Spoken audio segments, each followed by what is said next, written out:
My daughter told me I did not fit the aesthetic of her wedding to a tech millionaire. She said my calloused hands would ruin the photos for Vogue magazine. They wanted my money, but they wanted me invisible. What they did not know was that the venue they booked, the catering company they hired, and the very ground they stood on belonged to the man they were ashamed to call father. And when I showed up with a yellow envelope instead of a check, the look on her face was worth every cent of the fortune I had hidden for 40 years. My name is Reginald King. I am 68 years old. To the outside world, I am just a retired electrician living in a clapboard house in South Atlanta, driving a truck that has seen 3 presidents come and go. To my daughter Tiana, I am an embarrassing relic of a blue-collar past she has tried desperately to scrub from her skin. She does not know that the electrical grid of this city runs on systems I optimized. She does not know that the skyline she admires is dotted with commercial real estate owned by shell companies that bear my initials. I taught her to walk, I taught her to read, but I failed to teach her the difference between price and value. That failure walked through my front door last Tuesday night in the form of Tiana and her fiancé, Hunter Sterling. They arrived at 9 in the evening without a call. The porch light flickered, casting long, distorted shadows of them against the peeling paint of my front door. I opened it to see Tiana looking like she had stepped out of a fashion editorial, her hair sleek, her dress costing more than my first car. Beside her was Hunter, a man of 30 who wore his privilege like a second skin. He was the CEO of a tech startup that was supposedly revolutionizing the market, though I had never quite understood what they actually sold. He offered me a tight, thin smile that did not reach his cold blue eyes. "Come in," I said, stepping aside. I moved to clear the evening newspaper from the kitchen table, but Tiana stopped me. She did not hug me. She did not ask how my arthritis was doing in this damp weather. She simply placed a thick, glossy binder on the table with a heavy thud. The cover read, "The Sterling King Nuptials, a Vision of Excellence." I thought this was my invitation. I reached for it, my fingers brushing the smooth cardstock. Tiana's hand shot out and rested on top of the binder, stopping me. "Dad, we need to talk about the logistics," she said. Her voice was professional, detached, the same tone she probably used to fire interns at her marketing firm. "Hunter and I have finalized the media rights with Vogue. This isn't just a wedding, it is a branding event. We are curating a very specific narrative of Black excellence merging with old money legacy." I looked at her confused. "I am Black. I have been excellent at my job for 45 years. I assumed that qualified me." "That sounds impressive, Tiana," I said slowly, sitting down in my creaky wooden chair. "I am happy for you. So when is the date?" Hunter cleared his throat. He remained standing, looking around my kitchen with open disdain. He stared at the water stain on the ceiling as if it were contagious. "Reggie, look," Hunter began. "He never called me Mr. King. He called me Reggie as if we were drinking buddies, yet he spoke to me like I was his gardener. The thing is, the aesthetic we are going for is extremely high concept. It is polished. It is elite. It is seamless." Tiana took a breath and looked me in the eye. "Dad, we aren't giving you an invitation tonight. This is a briefing. We have made a difficult decision regarding the guest list. The Sterling family will be there in full force. They are bringing senators, investors, people who can make or break Hunter's next funding round. The image has to be flawless." I felt a cold knot form in my stomach. "And I am a flaw?" I asked. My voice was steady, but my heart was hammering against my ribs. Tiana sighed as if my hurt feelings were a chore she had to complete. "Dad, look at you. Look at this place. You represent a struggle that doesn't fit the narrative we are selling. We are selling success, future, innovation." "You are," Vintage Hunter interjected, smirking. "But not the cool kind of vintage, Reggie. You are the kind of vintage that smells like motor oil and old dust." Tiana nodded, emboldened by his cruelty. She reached out and took my hand. For a second, I thought she was going to offer comfort. Instead, she flipped my hand over palm up, exposing the thick, rough calluses and the jagged white scar that ran from my wrist to my thumb, a souvenir from a high-voltage line in 1998 that nearly killed me, but paid for her private school tuition. "These hands, Dad," she said, tracing the scar with a manicured fingernail. "They are rough. They are damaged. They don't look good in high-definition close-ups." Hunter's mother, Mrs. Sterling, mentioned that it might be uncomfortable for the guests to see such evidence of manual labor at the head table. It clashes with the theme. The silence in the kitchen was so heavy it felt like the air had been sucked out of the room. My daughter was ashamed of the hands that had built the foundation of her life. She was ashamed of the labor that had put clothes on her back and food in her stomach. So I am not invited, I stated. It was not a question. Oh, you are involved, Hunter said quickly, pulling a pen from his Italian suit pocket. That is the good news. We have created a special role for you. We call it the silent sponsor. Tiana opened the binder to a page marked budget. She tapped a figure at the bottom. $50,000. We need $50,000 to finalize the venue deposit and the catering upgrade, Tiana said. The Grand Royal Estate requires the final payment by tomorrow night, or we lose the date. Since you won't be attending and you won't have to pay for a suit or travel, we thought this would be your contribution, a way to be part of the day without complicating the visuals. They did not want me. They wanted my wallet. They assumed that because I lived simply, I had a small nest egg tucked away from decades of work, and they felt entitled to crack it open. They had no idea that $50,000 was what I made in a week from my commercial leases alone. Let me understand this, I said, leaning back and crossing my arms over my chest. You want me to pay $50,000 to secure a venue for a wedding I am not allowed to attend because my hands are too ugly for your magazines. It is an investment in my future, Dad, Tiana said, her voice hardening. Hunter's company is about to go public. This wedding is a networking goldmine. If you care about me, you will want me to shine. You will want me to secure my place in this world. Don't be selfish. You have saved money. I know you have your pension and the insurance payout from Mom. What else are you going to spend it on? You never go anywhere. Hunter checked his gold watch, clearly bored with the negotiation. Come on, Reggie. Be a team player. Think of it as passing the torch. You worked hard so Tiana wouldn't have to. This is you finishing the job. Sign the check and we will make sure to mention you in the program. In small print. In the back. I looked at the checkbook Tiana had helpfully placed in front of me. I looked at the pen Hunter was offering. I looked at my daughter, who was looking at me not with love, but with calculation. I need to think about it, I said. Hunter groaned. Think about what the deadline is tomorrow. I said I need to think. I repeated, my voice dropping an octave. It was the tone I used on construction sites when a foreman was about to make a dangerous mistake. It was a tone that brooked no argument. Fine, Tiana snapped, grabbing her purse. But if we lose the Grand Royal Estate because you are being stubborn, I will never forgive you. The transfer details are in the binder. Do it by morning. They walked out without saying goodbye. I watched from the window as they got into Hunter's leased Porsche. He said something that made Tiana laugh, a cruel, sharp sound. They sped away, leaving me alone in the kitchen that suddenly felt very cold. I sat there for a long time, staring at the scar on my hand. It was a badge of honor, not a mark of shame. But to them, I was just a resource to be mined and discarded. My phone buzzed in my pocket, breaking my trance. It was a text message from my bank. Security alert: unusual login attempt detected on your retirement investment account. Access tried from device Hunter's iPhone. Location 1240 Oak Street. My blood ran cold. 1240 Oak Street was my address. Hunter had not just come here to ask for money. While Tiana was distracting me with the binder and the insults about my hands, he had tried to hack into my accounts using my home Wi-Fi. He must have assumed I used simple passwords, or perhaps he had installed a keystroke logger when he asked to use my bathroom earlier. They were not just asking for $50,000. They were trying to gain access to everything. I did not call the police. Not yet. I had something far more effective than the police. I picked up my phone and dialed a number I had not used in 5 years. Alvin, I said when the voice on the other end answered. It's Reggie. I need you to dust off your old IRS badge. I need a full financial colonoscopy on a man named Hunter Sterling. And Alvin, dig deep. I think he is drowning and he just tried to use me as a life raft. I looked at the binder on the table. A vision of excellence. I will give you a vision, I whispered to the empty room. I will show you exactly what a man with scarred hands can do when he decides to flip the breaker. Before I continue this story, I want to ask you, have you ever been underestimated by your own family because you chose to live simply? Let me know in the comments below. That night, I did not sleep. I sat in my armchair, the one with the worn velvet upholstery that Tiana hated, and I waited for Alvin to call back.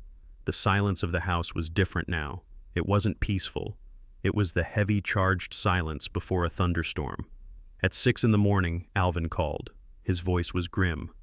Reggie, you are not going to believe this, Alvin said. Hunter Sterling isn't a tech genius. He is running a classic Ponzi scheme. His company Sterling Future Tech hasn't developed a single product. He is paying old investors with new money.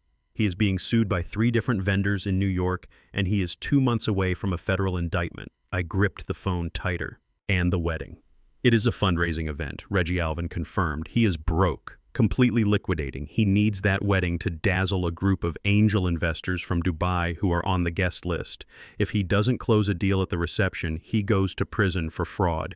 He needs your $50,000 just to keep the lights on until the ceremony. I hung up the phone. A cold fury settled over me.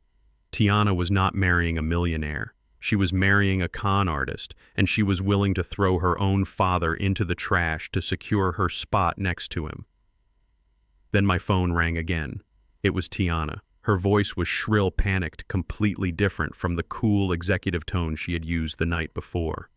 Dad, please pick up the venue just called. They said the preliminary hold on the date expired an hour ago. We need the money now. Hunter is freaking out. He says if we don't pay by noon, the whole wedding is off. Please, Daddy.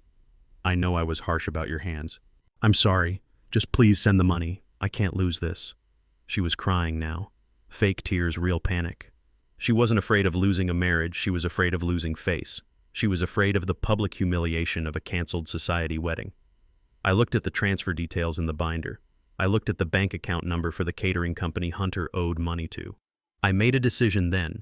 I would pay, but I would not pay Tiana. And I certainly would not pay Hunter. I picked up my phone and opened my banking app, the real one, the one linked to my commercial holdings, not the small checking account they knew about. I entered the account number for the debt collection agency that held Hunter's largest outstanding loan, a loan Alvin had identified as the most dangerous one held by a group that did not use lawyers to collect. I transferred $50,000 to them buying the debt. I am not just your father anymore, Tiana, I thought as I pressed confirm.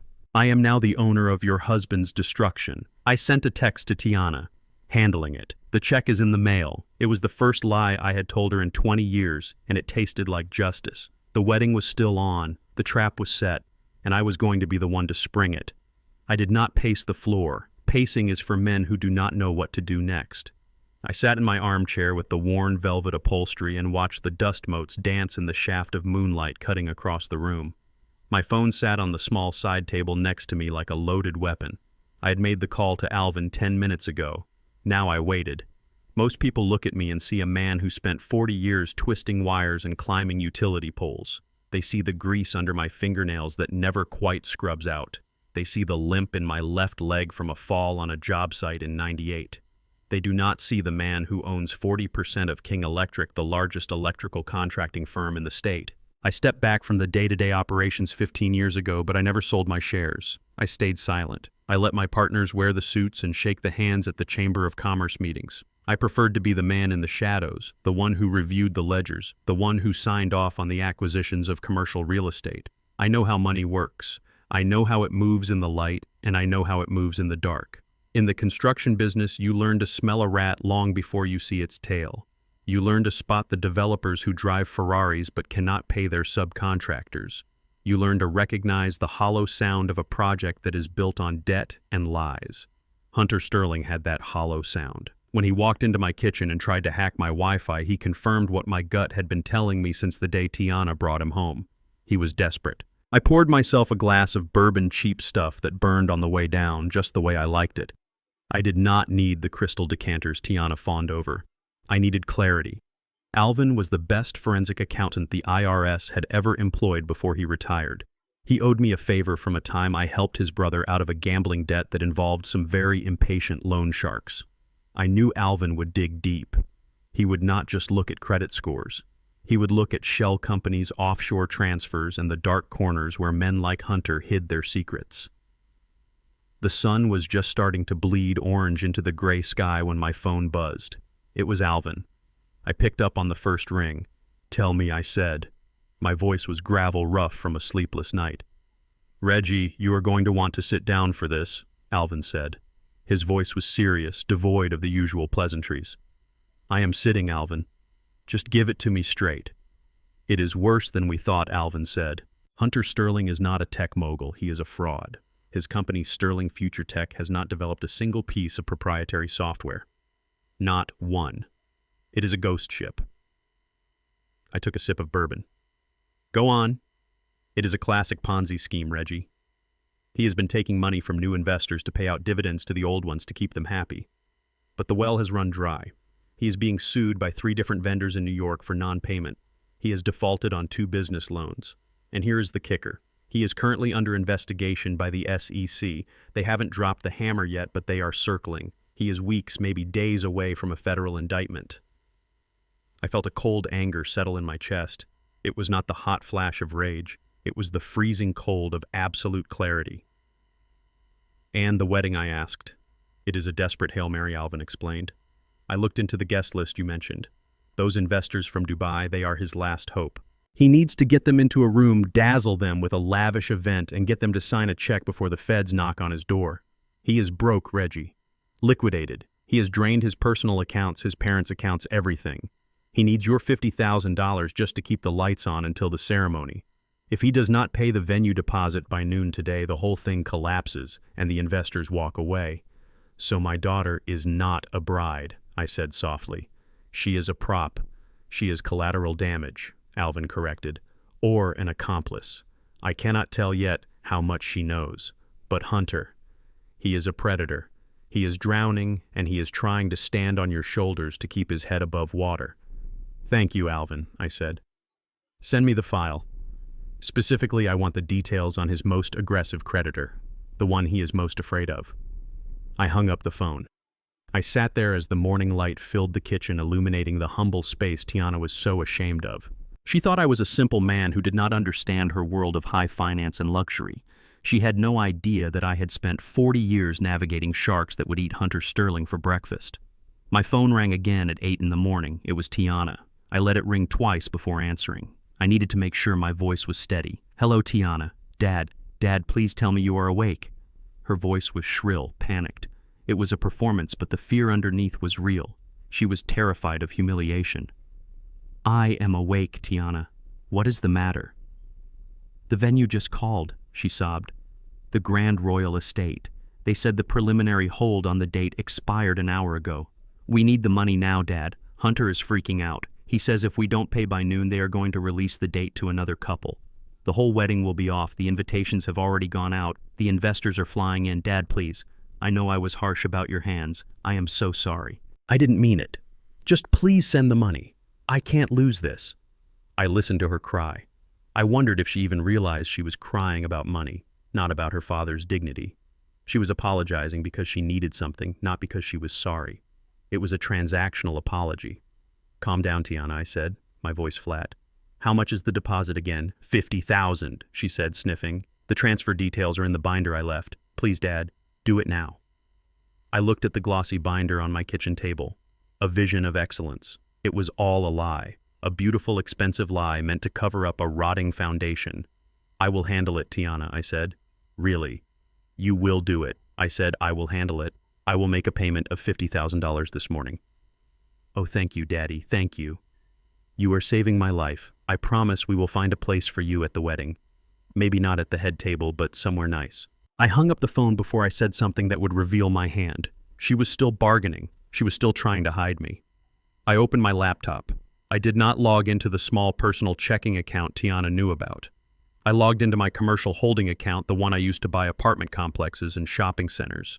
The balance on the screen was a number Tiana could not even imagine. I pulled up the file Alvin had sent me. I found the name of the creditor, Vantage Debt Collection Agency. They were a firm known for buying toxic debt and collecting it aggressively.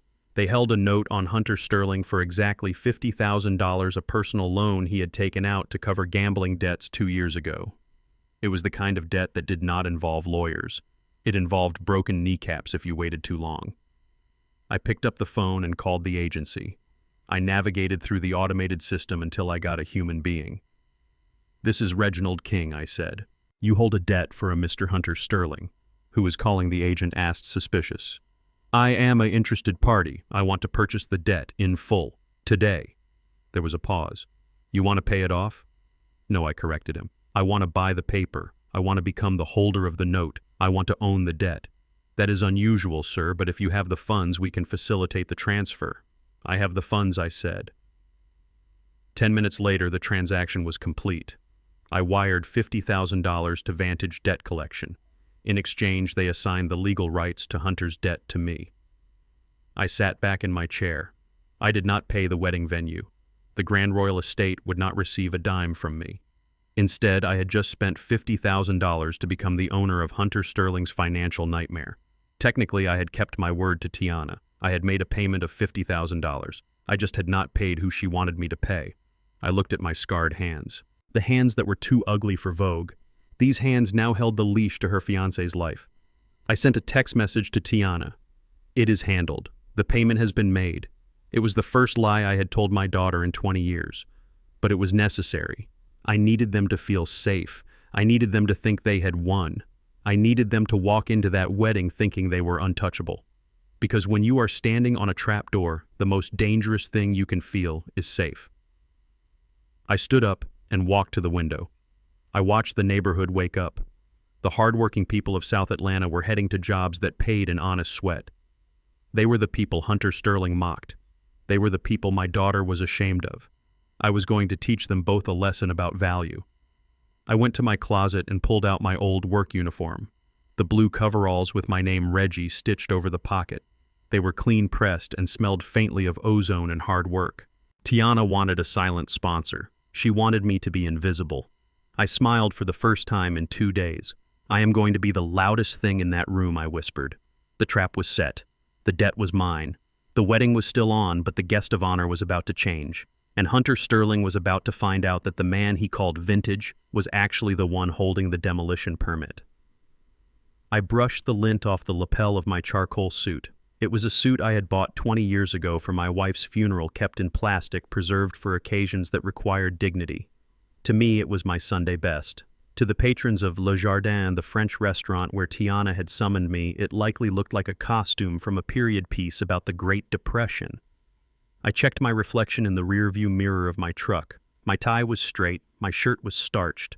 I looked like a man who paid his taxes and went to church. I looked like a father.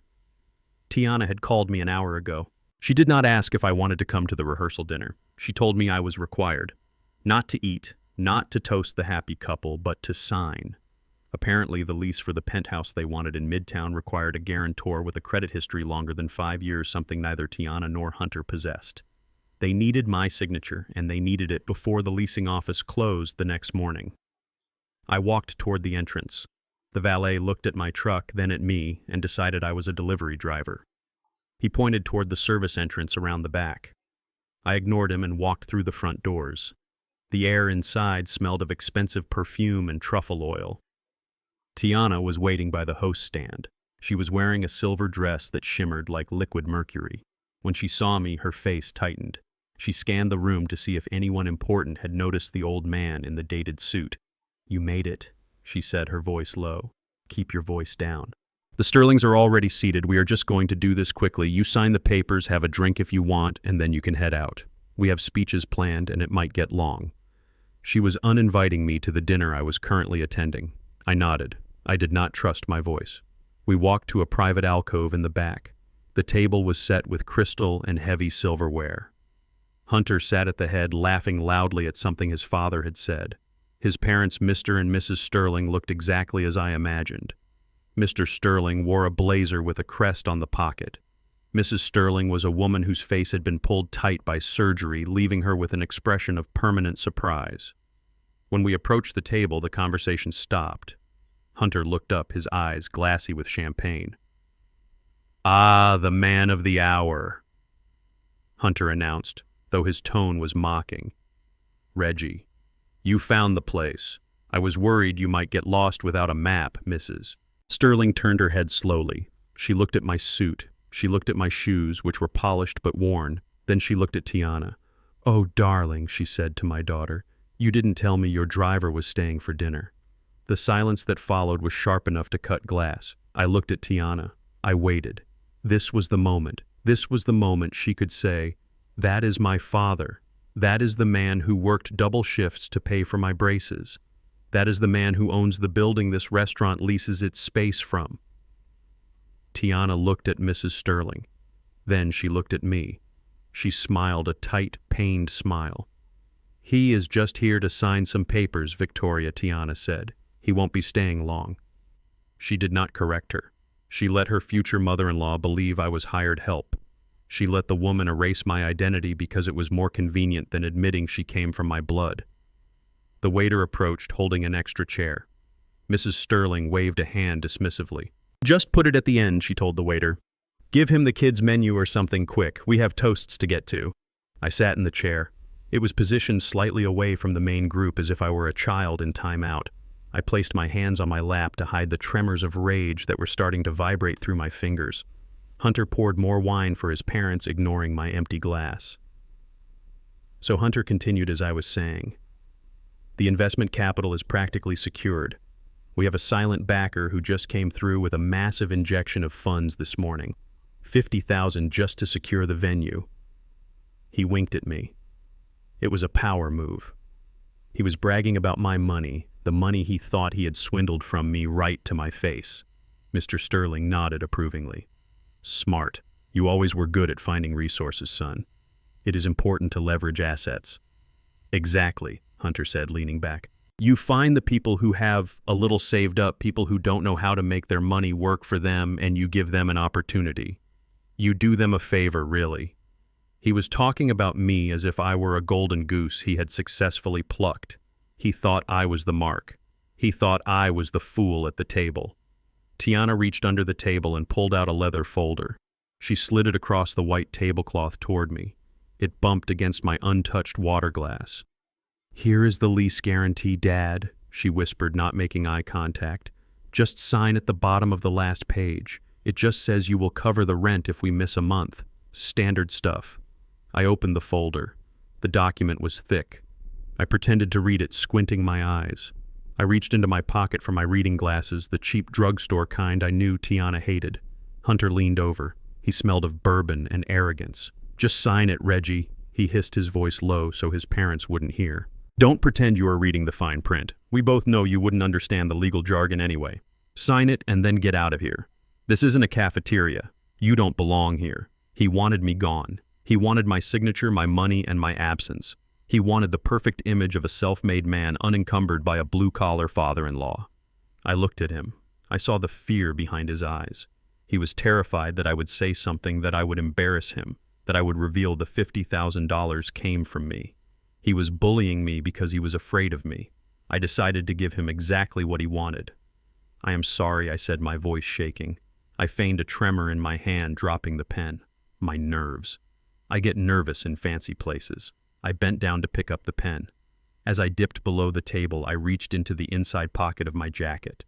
I had a folder there identical to the one Tiana had given me. I had prepared it that afternoon with my lawyer Bernie. In one smooth motion, shielded by the tablecloth, I dropped Tiana's folder onto the floor and pulled mine out. I came back up, placing my folder on the table. I apologized again.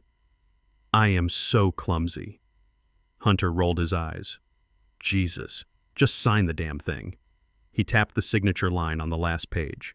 The document I had placed on the table looked exactly like a standard lease agreement on the front page, but the last page, the page he was pointing to, was very different. It was a transfer of liability and debt acknowledgement. It was a legal document that stated the signer accepted full personal responsibility for all outstanding debts held by the shell company, Sterling Future Tech, piercing the corporate veil and attaching the debt to his personal assets. It also acknowledged that the $50,000 transferred that morning was a personal loan from Reginald King, payable on demand with his future assets as collateral. It was a death sentence for his financial future. I held the pen over the paper. My hand shook. Are you sure this is just for the apartment? I asked, playing the part of the confused old man. Yes, yes, Hunter snapped. He looked away, waving at a waitress to bring another bottle of wine. He was too busy being the big shot to read what was in front of him. He was too busy performing for his parents to notice the trap. Tiana was looking at her phone, texting someone, ignoring the transaction completely. I pressed the pen to the paper. I did not sign my name. I signed the line that said, Witness. Then I pushed the folder toward Hunter. You need to sign as the primary tenant first, I said. That is how the bank wants it. Hunter sighed, an exaggerated sound of annoyance. He grabbed the pen from my hand. He didn't even look at the header of the page. He didn't read a single word. He just wanted the paper signed so he could get back to his champagne. He scribbled his signature with a flourish. Hunter Sterling. There, he said, shoving the folder back at me. Now you sign the guarantor line. I signed my name below his. It was done. He had just legally acknowledged that he owed me everything. He had just signed away his financial freedom to the man he called a driver. I closed the folder. I did not give it back to Tiana. I slid it into my jacket pocket. I need to make a copy for my records, I said, standing up. I will drop it off at the leasing office myself tomorrow morning. I know the manager. Tiana looked up surprised. You will? Yes, I said. I want to make sure it is done right. Hunter waved a hand. Fine. Whatever. Just go. I stood there for a moment looking at them. The Sterlings were debating the merits of summering in the Hamptons versus the Vineyard. Tiana was checking her makeup in her phone camera. Hunter was pouring more wine, the king of his own imaginary castle. None of them looked at me. I was already gone to them. Goodbye, Tiana, I said. She didn't look up. Bye, Dad. Thanks for the money. I walked away from the table. I walked through the dining room past the people eating meals that cost more than my weekly grocery bill. I walked out the front door past the valet who still thought I was a delivery driver. I got into my truck and placed the folder on the passenger seat. I patted it gently. Hunter Sterling thought he had just secured a penthouse. He had actually just signed a confession. I started the engine. The rumble of the old truck was a comforting sound. I wasn't going home to sleep. I was going to meet the manager of the Grand Royal Estate. I had a venue to inspect, and I had some very specific instructions to give regarding the lighting system for tomorrow's wedding. Hunter wanted a show. I was going to give him a blackout. I sat in the cab of my truck with the engine idling and the air conditioner fighting a losing battle against the Atlanta heat. In my hands, I held a copy of Southern Elite Living. It was a glossy magazine that usually featured recipes for pecan pie and interviews with debutantes, but today it featured my daughter. Tiana was on page 14. She looked radiant in a white dress that was not her wedding gown but cost enough to feed a family for a month. The headline above her head read, "The Heartbreak Behind the Perfect Wedding." I adjusted my reading glasses, the ones Tiana hated because she said they made me look ancient, and I read the words that killed the last ounce of hope I had for her. The article was a masterpiece of fiction. Tiana described her upcoming nuptials to Hunter Sterling as a fairy tale, but then she dropped the hammer. She told the reporter that her father would not be walking her down the aisle. She did not say it was because my hands were scarred or because I did not fit her aesthetic. She said it was because I was gone. She claimed I was suffering from early onset dementia. She said I no longer recognized her face. She said I became agitated in crowds and that for my own safety, I was being cared for in a specialized memory facility. She painted herself as the tragic heroine forcing a smile through the pain of losing her father to the fog of a disease I did not have. I looked at my reflection in the rearview mirror. My eyes were sharp. My mind was clearer than it had ever been. I remembered the day she was born. I remembered the day I taught her to ride a bike. I remembered the exact balance in my bank account down to the cent. I was not senile. I was inconvenient. Tiana had decided that the only way to explain my absence without looking like a snob was to clinically erase me. She had murdered my competency to save her social standing. I threw the magazine onto the passenger seat. The rage I felt was cold and heavy like a stone in my gut. I put the truck in gear. I was not going to let this stand. I was not going to let her rewrite my history while I was still living it. I drove straight to the glass tower in Buckhead where Tiana's marketing firm rented the entire 30th floor. I did not call ahead. I did not ask for permission.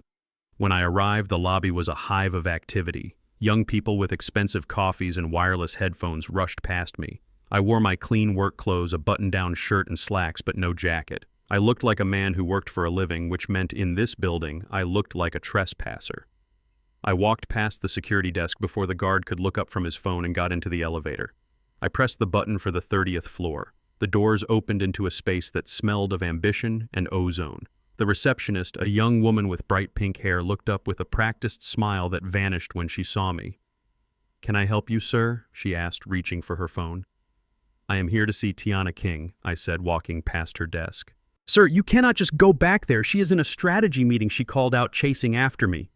I did not stop. I knew exactly where her office was because I had paid the security deposit for this space 3 years ago when she started the company. I marched down the hallway past glass-walled conference rooms where people were drawing on whiteboards. I found the room at the end, the one with the view of the city I had helped build. Tiana was standing at the head of a long table. She was holding a laser pointer, presenting a slide deck to a group of 10 people. They were all looking at her with admiration. She was selling them a vision, just like she was selling the world a lie about me. I pushed the door open. It hit the stopper with a loud bang. Every head in the room turned. Tiana froze. The laser pointer in her hand shook, sending a red dot dancing across the screen. "Dad," she whispered. The color drained from her face. I walked up to the table and slammed the magazine down in front of her. It slid across the polished wood and stopped right next to her hand. "Is this what I am to you, Tiana?" I asked, my voice booming in the quiet room. "A tragedy.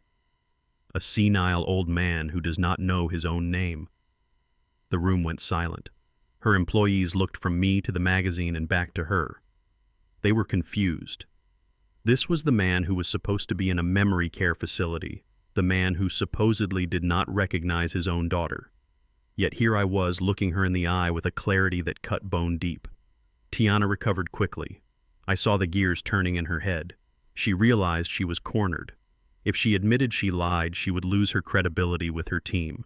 She would be exposed as a fraud. So she did the only thing a coward could do. She doubled down. Her face crumpled into a mask of pity and fear. She dropped the laser pointer and brought her hands to her mouth. "Oh God," she said, her voice trembling. "Dad, how did you get out? You are not supposed to be here. You are confused." I stared at her. She was good. She was terrifyingly good. "I am not confused, Tiana," I said, stepping closer. "I am reading your lies. You told the world I have dementia because you are ashamed of me. You declared me incompetent because you wanted my money without my presence." Tiana backed away as if I were a physical threat. She looked at her colleagues, pleading for help. "Please, someone call security," she cried. "He is having an episode. He gets aggressive when he is like this. He thinks people are stealing from him. It is part of the disease." One of the men at the table, a heavy-set guy in a cheap suit, stood up and moved between us. "Sir, you need to calm down," he said, holding up his hands. "Let us get you some help." I looked at the man. I looked at my daughter. She was hiding behind her lie, using it as a shield. She was willing to destroy my reputation, my sanity, and my freedom, just to keep her story straight. "I am not the one who needs help," I said to the man. "Ask her who paid for this office. Ask her who paid for her car. Ask her who just paid off her fiancé's debt this morning." Tiana screamed, "Dad, stop it. You do not know what you are saying. You are hallucinating." 2 uniformed security guards burst into the room. They saw an older black man raising his voice at a young, crying woman. They did not see a father teaching his daughter a lesson. They saw a threat. "Grab him," Tiana sobbed, pointing at me. "Please just get him out of here before he hurts himself. Take him downstairs. I will call the facility to come pick him up." The guards grabbed my arms. They were rough. They twisted my shoulders back. I did not fight them. I did not struggle. Fighting would only prove her point. Fighting would make me look like the crazy man she painted me to be. I stood tall. I let them hold me. I looked Tiana dead in the eye. She stopped crying instantly. She looked at me with a cold triumph. She thought she had won. She thought she had neutralized the threat. "You just made the biggest mistake of your life, Tiana," I said, my voice low and steady. "I came here to give you a chance to retract this. I came here to give you a chance to tell the truth." "Get him out of here," she hissed at the guards, dropping the act for just a second. The guards began to drag me toward the door. I dug my heels in for one last moment. "You think you are saving your image," I said. "But you just threw away your last lifeline. When the lights go out, Tiana, do not call me. I am the one cutting the cord." The guards shoved me into the hallway. The door to the conference room closed, but through the glass I saw Tiana straighten her jacket and turn back to her team. She wiped a fake tear from her eye and continued her presentation. They escorted me to the elevator and rode down with me. They marched me through the lobby past the staring receptionist and threw me out onto the sidewalk. "Stay away from the building, sir, or we will call the police," one guard warned. I adjusted my shirt. I smoothed my hair. I looked up at the glass tower one last time. I felt a strange sense of calm settle over me. The grief was gone. The shock was gone. All that was left was business. Tiana had declared war. She had used my love against me. She had used my silence against me. Now she was going to see what happened when the silent partner decided to liquidate the assets. I walked to my truck. I took out my phone and dialed the number for the general manager of the Grand Royal Estate. It was time to inspect my property. It was time to prepare the venue. My daughter wanted a wedding that people would never forget. I was going to make sure she got exactly that. I started the engine. The road ahead was clear. I was not confused. I was not lost. I knew exactly where I was going, and I knew exactly what I had to do. The father she knew was gone. The landlord had just arrived. I drove my truck through the wrought iron gates of the Grand Royal Estate. The guard at the booth glanced at my blue coveralls and the logo on the side of my door and waved me through without a second look. To him, I was just another contractor coming to fix a leak or check a fuse box before the big event. Invisibility was a cloak I had worn for decades, and today, it was my armor. The estate was a sprawling masterpiece of Georgian architecture sitting on 50 acres of manicured gardens just outside the city limits. It had white columns that rose like redwoods and a fountain in the circular driveway that cost more than my first house. I parked my truck around the back near the kitchen loading dock next to the catering vans and florists. I killed the engine and sat for a moment listening to the ticking of the cooling metal. I walked around the side of the main building, keeping to the shadows of the colonnade. I could hear voices drifting from the south terrace, loud, boisterous voices echoing off the stone. I moved closer, stepping softly on the grass until I had a clear view. Hunter Sterling was standing on the terrace, surrounded by 5 other men. They all wore suits that cost thousands tailored to fit bodies that had never done a day of hard labor. They were holding tumblers of amber liquid, swirling the ice and looking out over the grounds with the possessive gaze of conquerors. "This is incredible, Hunter," one of the men said, gesturing with his cigar. "I did not know you had holdings in real estate. I thought you were strictly software."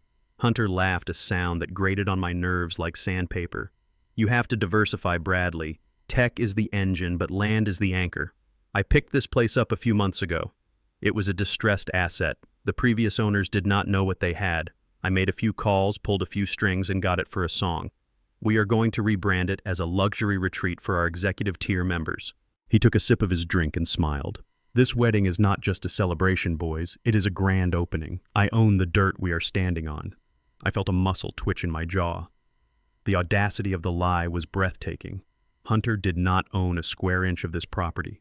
He did not even have the money to pay the deposit to rent it for the weekend.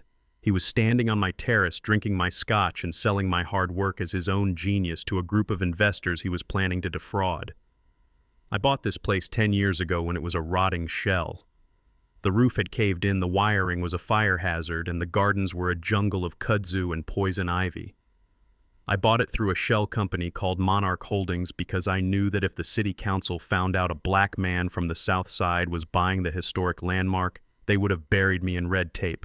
I spent 2 years restoring it with my own hands. I rewired every room. I laid the marble in the foyer. I planted the oak trees that now shaded the driveway. Hunter was claiming my sweat equity as his portfolio padding. One of the men clapped Hunter on the back.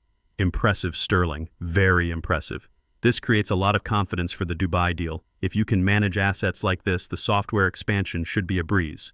"That is the plan," Hunter said, winking. "We sign the papers tomorrow night at the reception.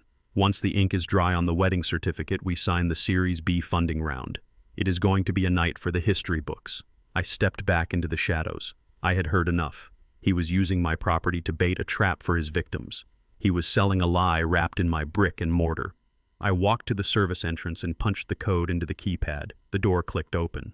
I walked through the bustling kitchen. Chefs were shouting orders, chopping vegetables and prepping sauces. They ignored me, assuming I was maintenance. I walked past them and down a quiet hallway lined with black and white photos of the estate's history. At the end of the hall was a heavy oak door marked General Manager Private. I did not knock. I opened the door and walked in. The office was cool and quiet, smelling of lemon polish and old paper. A man was sitting behind the massive mahogany desk reviewing a stack of invoices. He was in his 50s with graying hair and a suit that was immaculate. He looked up, sharp annoyance crossing his face at the intrusion. "Excuse me," he started to say, rising from his chair. "This is a private area. Staff are not." Then he saw my face. The annoyance vanished instantly, replaced by a look of shock and then deep respect. He scrambled out from behind the desk, adjusting his tie. "Mr. King," he said, his voice dropping to a hush, I did not know you were coming today. I would have prepared the staff. Hello, Elias, I said, closing the door behind me. I sat down in one of the leather guest chairs. You do not need to prepare anyone. I am not here for a tour. Elias remained standing, clasping his hands in front of him. It is an honor, sir. We are just finalizing the preparations for the Sterling wedding tomorrow. It is a massive production. I know, I said. I looked around the office. I saw the framed awards on the wall, Hospitality Excellence Venue of the Year. I had paid for the renovations that made those awards possible. How are the accounts, Elias? Elias hesitated. Well, sir, that is actually a matter I was going to call you about. The client, Mr. Sterling. His payment for the venue balance is showing as pending. You sent a directive yesterday saying the payment was handled, but we never received a wire transfer. I assumed you made an internal adjustment since it was a family event, but I wanted to be sure. I looked at him. Elias was a good man. He ran a tight ship. He knew Tiana was my daughter, but he had never met her. I kept my business and my personal life strictly separated. The payment is handled, I said, but not by Mr. Sterling. I purchased his debt from a third-party creditor. Technically, he owes me the money, not the venue. Elias looked confused, but nodded. I see. So we proceed as normal. Not exactly, I said. I leaned forward, resting my elbows on my knees. I want to see the file for the event, specifically the guest list. Elias went to a filing cabinet and pulled out a thick folder. He handed it to me. I opened it. I scanned the pages. There were 300 names listed in alphabetical order. I saw the names of the Sterling family. I saw the names of the investors Hunter was trying to swindle. I saw the names of Tiana's friends from college. I saw the names of local politicians and socialites. I ran my finger down the K's Kennedy, Kerr, Kinsley. There was no King. My name was not on the list. Tiana had not just uninvited me, she had erased me. There was no seat for me at the back. There was no table for the driver. I simply did not exist in the world she had built for tomorrow night. I closed the folder gently. The paper felt cool against my fingertips. Is everything all right, Sir Elias asked, watching me closely. Everything is exactly as it should be, I said, standing up. I handed the folder back to him. Elias, I have some specific instructions for tomorrow night. These instructions supersede anything the wedding planner or the groom tells you. Do you understand? Yes, sir. You are the owner. Your word is law. Good, I said. I walked over to the large schematic of the estate on the wall. It showed the electrical grid, the security zones, and the access points. I tapped the main breaker room located in the basement. I want you to let them set up everything. Let the florists bring in the roses. Let the caterers prep the lobster. Let the band do their sound check.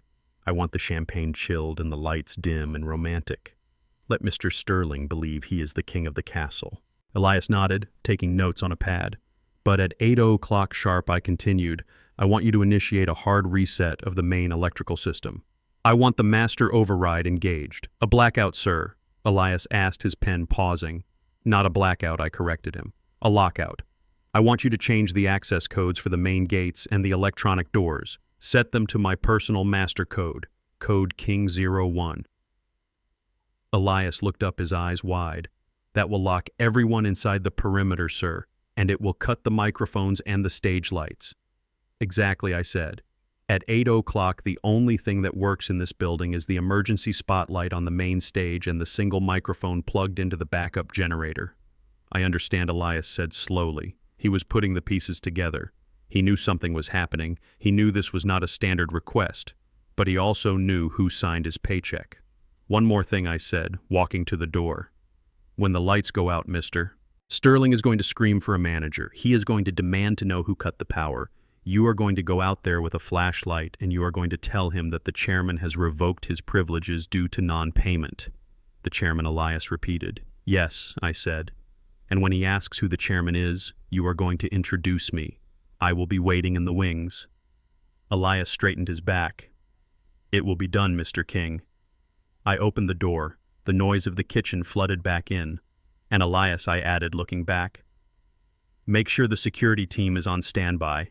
I have a feeling the groom might get violent when he realizes he does not own the dirt he is standing on. I will have them ready, sir. I walked out of the office and back through the kitchen. I slipped out the side door and into the humid afternoon air. I climbed into my truck and drove toward the exit. I passed the terrace where Hunter was still holding court, laughing with his cigar in hand. He looked like a man who had won the lottery. He had no idea that the ticket in his pocket was a forgery. I drove home to my clapboard house. I had one more night to wait. I had one more act to play before the curtain came down. Tomorrow night, Tiana wanted a vision of excellence. I was going to give her a vision of reality. And for Hunter Sterling, the reality was going to be a very dark place indeed. The rain beat against the siding of my house like a handful of gravel thrown by an angry child. It was 7 in the evening, exactly 24 hours before the wedding that was supposed to crown Hunter Sterling as the new king of Atlanta. I sat at my kitchen table with a cup of cold coffee watching the headlights of Hunter's Porsche cut through the storm. They were back. They were not here for money this time. They had already taken what they thought was my $50,000. No, this visit was about something much darker. This visit was about cleanup. Tiana opened the door without knocking. She did not wipe her feet. She tracked mud onto the linoleum floor I had scrubbed on my hands and knees for 30 years. Hunter followed her carrying a leather briefcase that looked like it cost more than the furniture in the room. He did not look at me. He looked at his watch as if being in my presence was costing him billable hours. "Hey, Dad," Tiana said. Her voice was tight, brittle. She was wearing a raincoat, but she had not buttoned it. She looked like she was ready to run. "Hello, Tiana," I said, keeping my hands wrapped around the mug. "To what do I owe the pleasure?" "We have some paperwork," Hunter said, slamming the briefcase onto the table. He popped the latches. The sound echoed like a gunshot in the small kitchen. "Just some administrative things we need to clear up before the big day. Insurance stuff. You know how it is." He slid a thick stack of papers toward me. The document on top was titled Senior Care and Medical Proxy Expansion. "It is for your health insurance," Reggie Hunter said, uncapping a fountain pen. "Tiana was worried that your current coverage is not enough, especially with your condition." "My condition?" I asked. "The dementia," Tiana said, quickly looking at the floor. "The article, Dad. We have to make it look real. If something happens to you, we need to be able to make medical decisions. This just gives us the power to upgrade your care. It authorizes us to move you to a facility that can handle your needs." I looked at the document. I did not need to read the fine print to know what it was. I had seen these before in my line of work when greedy children tried to push their parents out of family businesses. It was a full guardianship and power of attorney. It gave them the right to commit me involuntarily to a state-run facility. It gave them the right to liquidate my assets, including this house, to pay for my care. They were not planning to upgrade my insurance. They were planning to lock me away. They wanted to throw me into a hole so they could sell my house and use the equity to pay off the debts I now owned. They wanted to erase me completely. I felt a fire in my chest, hot and fierce. My own daughter was standing there waiting for me to sign away my freedom. She was willing to put me in a cage to keep her lie alive.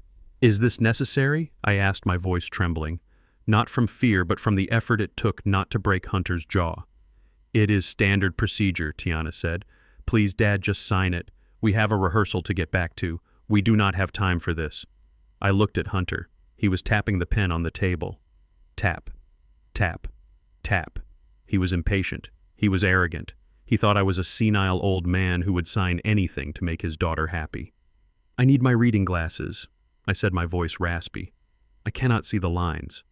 Hunter rolled his eyes and sighed loud and long. "Jesus, Reggie. Just sign by the X. You do not need to read it. It is boilerplate." "I cannot sign what I cannot see," I insisted. I stood up slowly, feigning a stiffness in my knees that was not there. I shuffled toward the counter where my junk drawer was. I let my hand shake. I let my shoulders slump. I became the old man they wanted me to be. I opened the drawer. Inside, underneath a stack of coupons and old batteries, was a manila envelope. My lawyer, Bernie, had prepared it 3 hours ago. Inside was a document that looked exactly like the one on the table. Same font, same weight of paper, same layout. But the text was very different. I grabbed my glasses.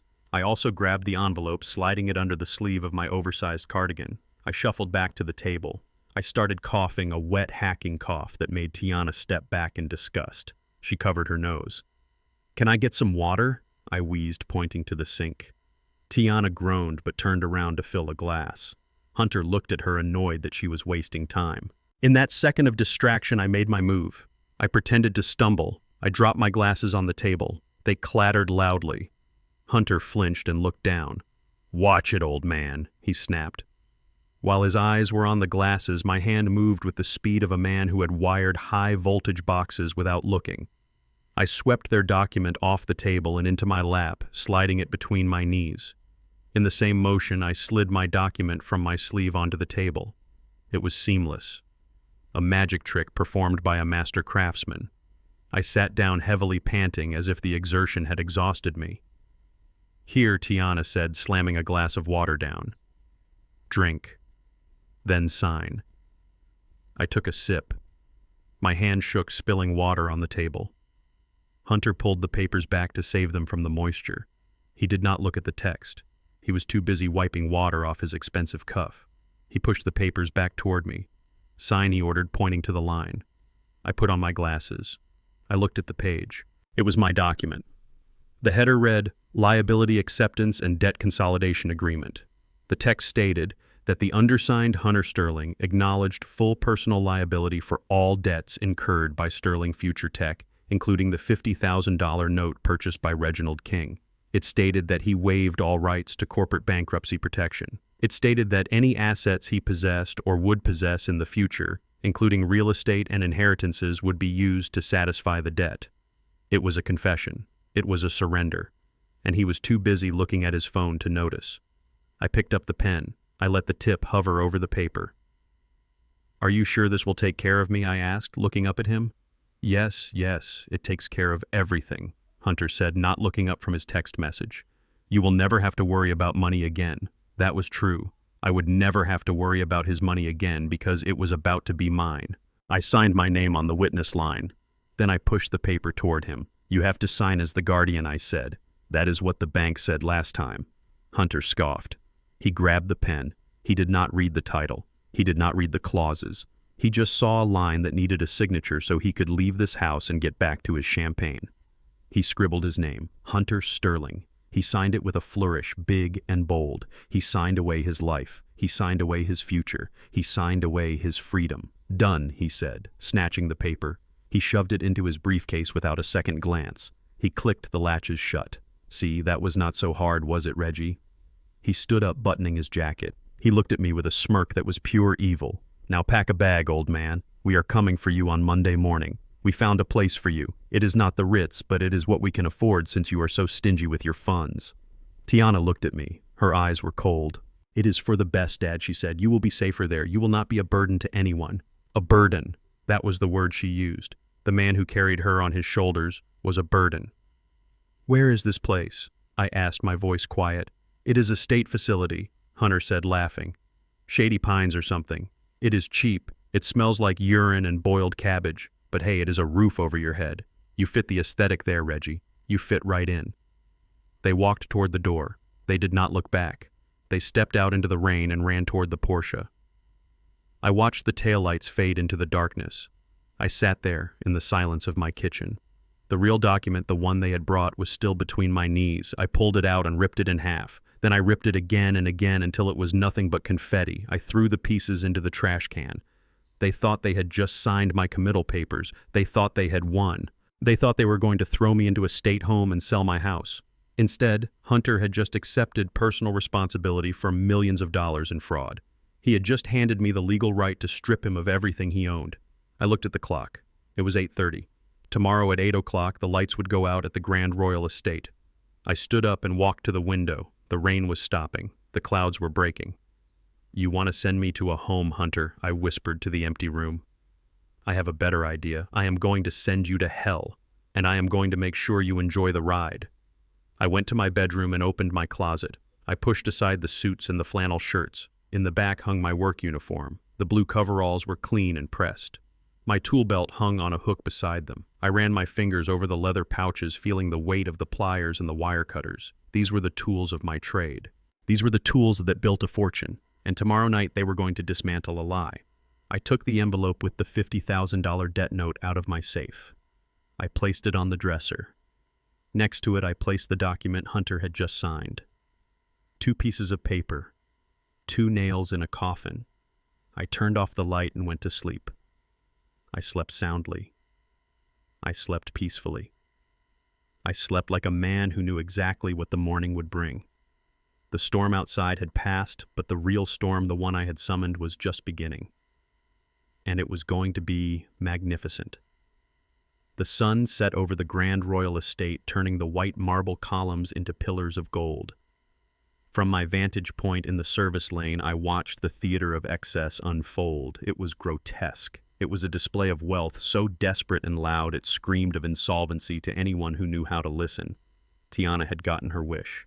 The driveway was lined with imported Italian cypress trees brought in just for the night. The air smelled of white roses flown in from Tuscany, thousands of them covering every surface to hide the panic rotting underneath. I watched through binoculars as the guests arrived. They stepped out of limousines and vintage Rolls-Royces. Men in tuxedos, women in silk gowns that cost more than my truck. Flashbulbs popped as local society photographers captured the arrival of the investors from Dubai. They were the marks the prey hunter intended to bleed dry before the night was over. Hunter stood at the top of the grand staircase.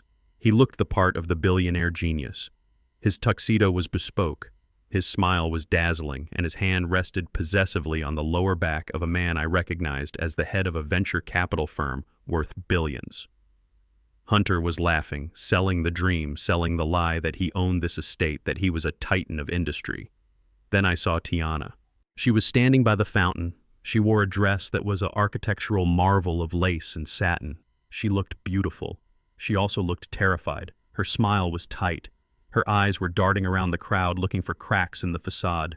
She was holding a glass of champagne, but her knuckles were white. She knew that the checks had not cleared.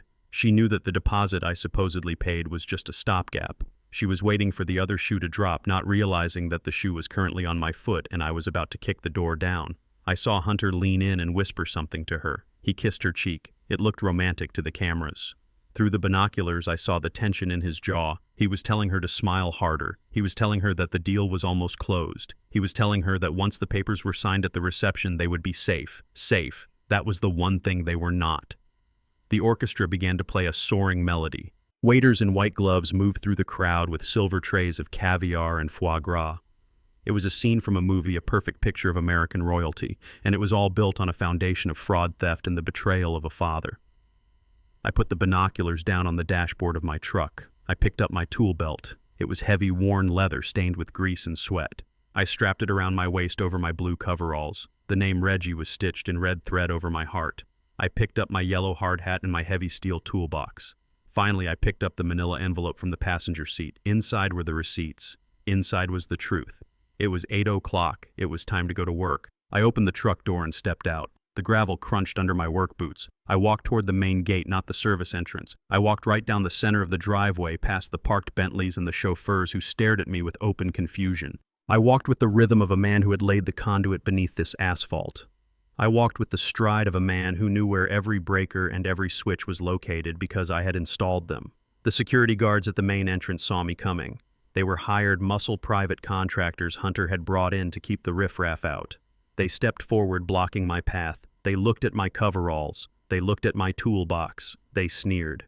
"Sir, you are in the wrong place," one of them said, crossing his massive arms. "Deliveries are around back, and you are late."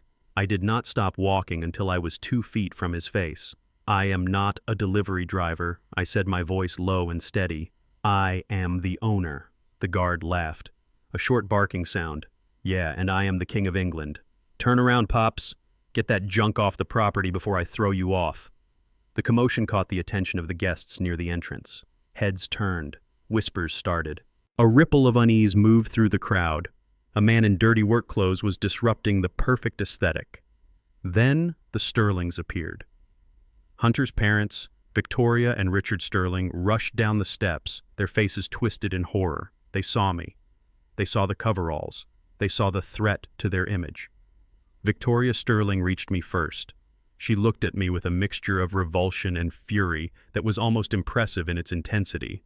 "What are you doing here?" she hissed, her voice trembling with rage. "You insane old man, have you lost your mind completely?" I looked at her. I looked at her diamond necklace bought with credit she probably could not pay. "I am just checking the wiring, Victoria," I said calmly. "Safety first." "Get out!" Richard Sterling shouted, stepping up beside his wife. He waved his hands at the guards. "Get him out of here. He is trespassing. He is senile. He thinks he works here." The guests were staring openly now.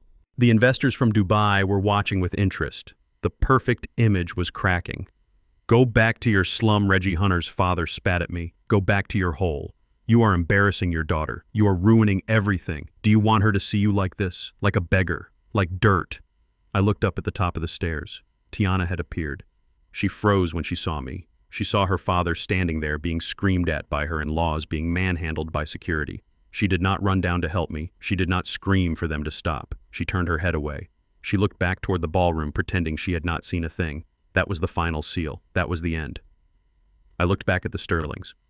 "I am not trespassing," I said. "I am inspecting my investment." And then I smiled. It was not a nice smile. It was the smile of a demolition expert pressing the plunger. I reached into my pocket and pulled out my phone. I had the app open. The master control app for the Grand Royal Estate's smart grid system. A system I had designed. A system I controlled. "Get him out now," Victoria shrieked. "He is ruining the photo op."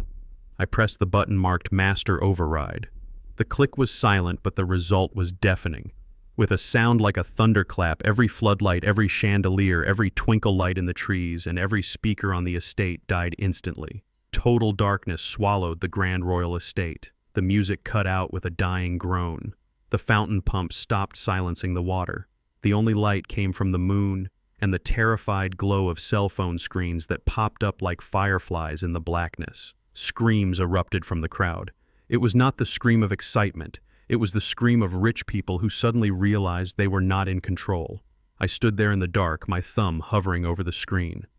"You wanted a silent sponsor," I whispered into the chaos. "Welcome to the silence." The darkness was absolute. It was not the gentle dimming of lights for a romantic dance. It was a suffocating, heavy blackness that fell like a curtain of lead.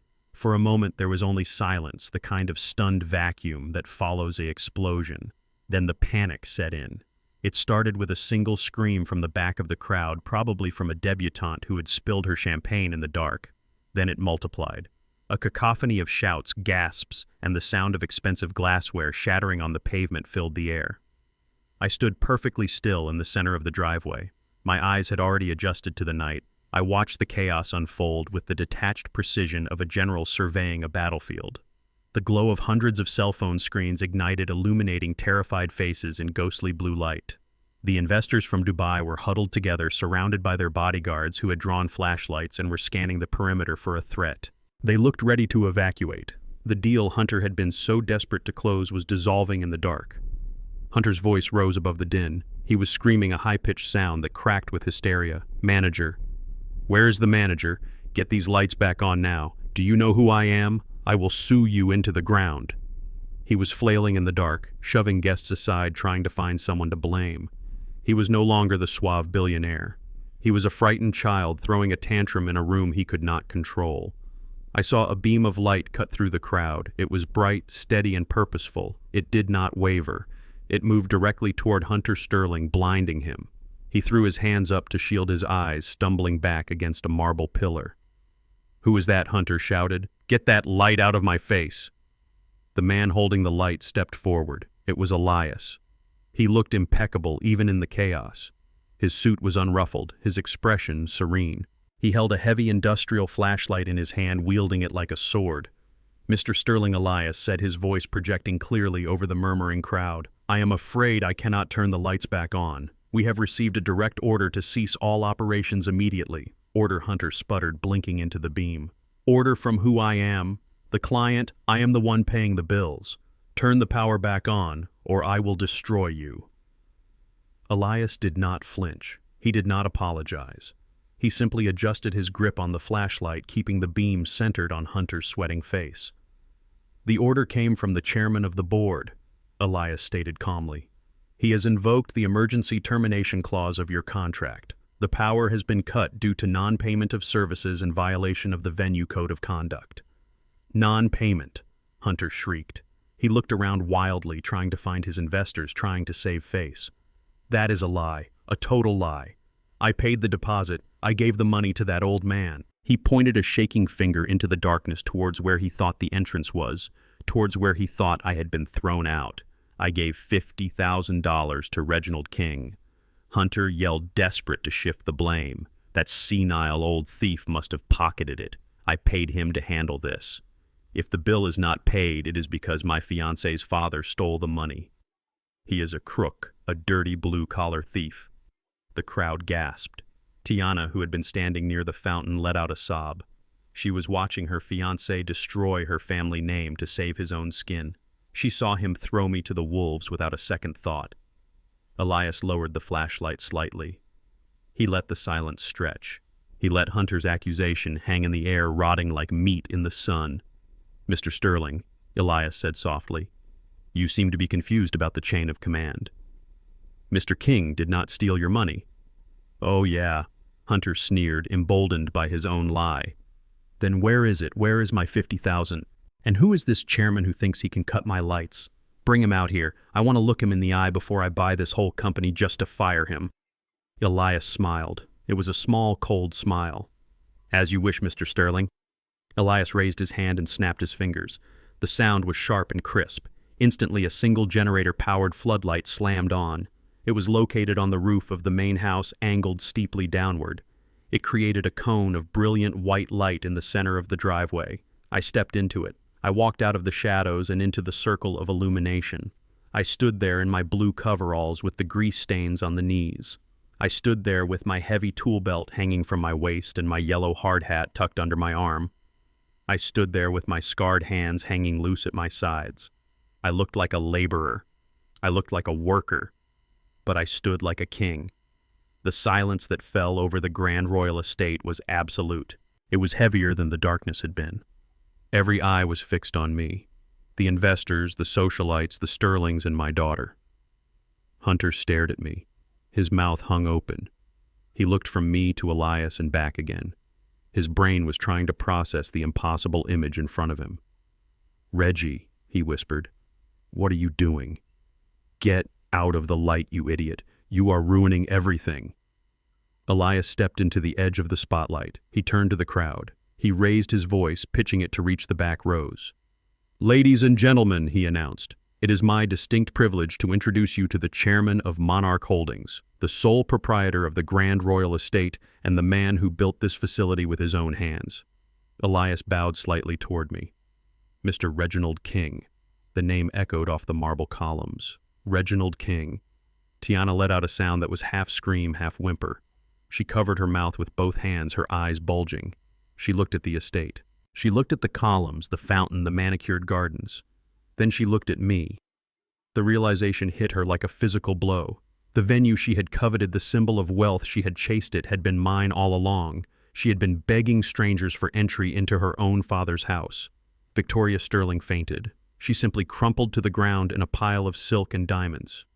Her husband Richard stared at me with the look of a man who realizes he has just insulted the executioner.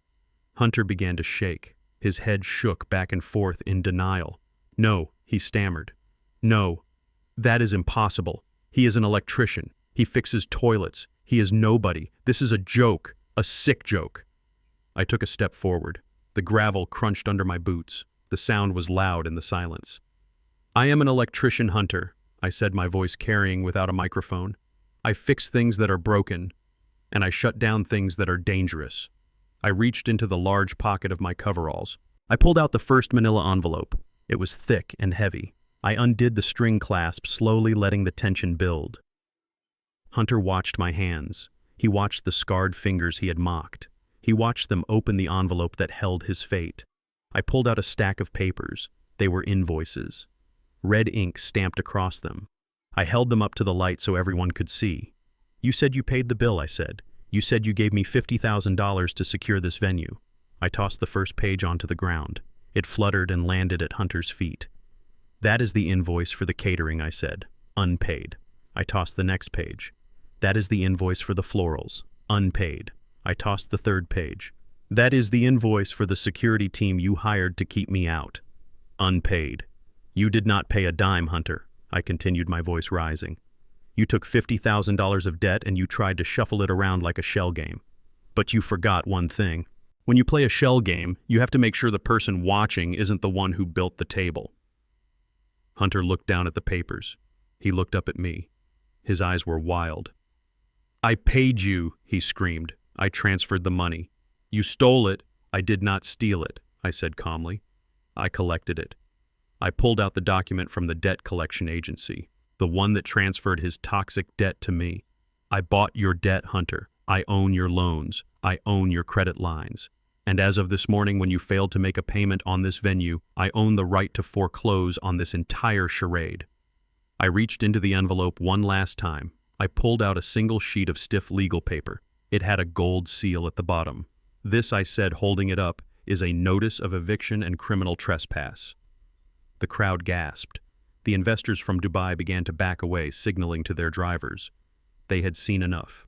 The smell of fraud was stronger than the roses. "This notice states that the contract for this event is null and void due to fraudulent financial representation," I read. "It states that all persons currently on the premises are trespassing on private property." I looked Hunter dead in the eye. "It states that you have 5 minutes to vacate my land before I have my security team remove you by force." Hunter looked around. He saw his empire crumbling. He saw the investors leaving. He saw his parents cowering. He saw Tiana staring at him with horror. He lunged. It was a desperate animal act. He screamed a raw, guttural sound and threw himself at me, his hands reaching for my throat. He wanted to kill the truth.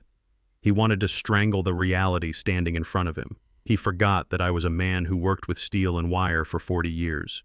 He forgot that he was a boy who typed on a keyboard. I did not move. I did not flinch. Before he could reach me, a shadow moved from the darkness. It was the head of my personal security, a man named Marcus, who had been with me since the riots in '92. Marcus stepped into the light and intercepted Hunter in midair. He didn't hit him. He simply stopped him. He grabbed Hunter by the lapels of his expensive tuxedo and slammed him onto the gravel driveway. Hunter hit the ground with a wheeze. The air left his lungs. He curled into a ball, coughing and gasping. Marcus stood over him, arms crossed, looking at me for orders. I looked down at the man who had called me vintage. He was covered in dust. His bow tie was crooked. He was broken. I looked at the crowd. "The show is over," I announced. "Go home." But I wasn't done. I had one more envelope, and this one was for my daughter. I turned to where Tiana was standing, frozen by the fountain. I walked toward her. The spotlight followed me, leaving Hunter in the dark. "Tiana," I said, holding out the second envelope. She looked at me. Her eyes were filled with tears, but I could not tell if they were for me or for herself. "Daddy," she whispered. "Don't call me that," I said. "Not tonight. Tonight, I am the chairman, and the chairman has something to show you." I opened the second envelope. This was the one that would hurt the most. This was the one that would strip away the last of her illusions. Because while Hunter was a fraud, Tiana was something worse. She was a traitor, and I had the receipts to prove it. Hunter scrambled to his feet, dusting off his tuxedo jacket with frantic, jerky movements. His face was a mask of sheer panic, but his eyes held the dangerous glint of a cornered animal. He looked at the crowd, then at the investors from Dubai who were watching him with expressions that had shifted from confusion to cold suspicion. He forced a laugh. It was a brittle, high-pitched sound that cracked in the silence of the estate. "Ladies and gentlemen, please," he shouted, spreading his arms wide as if to physically push back the tide of truth. "This is a misunderstanding. A terrible prank.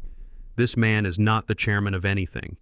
He is a confused old electrician I hired to fix the wiring in the guest house. He has episodes. He thinks he owns the places he works on. It is sad, really." He pointed a shaking finger at me. "Look at him. Look at his clothes. Does that look like the owner of the Grand Royal Estate? He is wearing coveralls, for God's sake. He is having a breakdown. Security, please remove him before he hurts himself or someone else." The investors hesitated. They looked at my grease-stained knees and my scarred hands.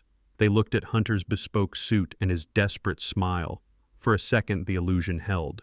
People want to believe in the beautiful lie rather than the ugly truth.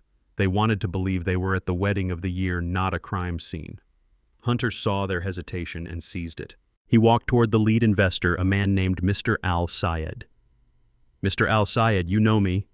Hunter pleaded, his voice dripping with false sincerity. "You have seen the projections. You have seen the prototypes. Would I jeopardize a partnership worth millions for a venue dispute? This is sabotage. Probably corporate espionage paid for by my competitors. They hired this actor to discredit me. I watched him spin his web. It was impressive in a pathetic sort of way. He was fighting for his life using the only weapon he had left, which was his ability to lie with a straight face. I did not shout. I did not argue. I simply walked past him toward the main stage where the band had been playing earlier. The emergency generator was humming now, feeding power to the essential systems I had specified. Elias was waiting for me by the audio-visual console. He held a wireless microphone. He looked at Hunter, then at me. He handed me the microphone with a nod. I took it. I tapped it once. The sound thumped through the single working speaker tower, echoing across the lawn. "You call me an actor." "Hunter," I said, my voice amplified and clear. "You say I am playing a part, but we both know who the real performer is tonight." I reached into the second manila envelope, the one I had kept tucked under my arm. I pulled out a small silver USB drive. "You told these people you built a tech empire," I continued. "You told them you have proprietary algorithms and patents pending. You told them Sterling Future Tech is the next Apple." I plugged the USB drive into the console. Elias typed a command on the keyboard. Behind me, the massive LED screen that had been set up to display photos of the happy couple flickered to life. It was powered by the same emergency circuit I had engaged. The image that appeared was not a romantic montage. It was a spreadsheet, a bank ledger. "Let us look at the code," I said. The screen filled with rows and columns of numbers. They were highlighted in red and green. It was the forensic accounting report Alvin had compiled. It was the autopsy of Hunter's business. "This is the operating account for Sterling Future Tech," I explained, walking to the side of the stage so I could point at the screen. I saw the crowd gasp. The numbers were large, but the balances were negative.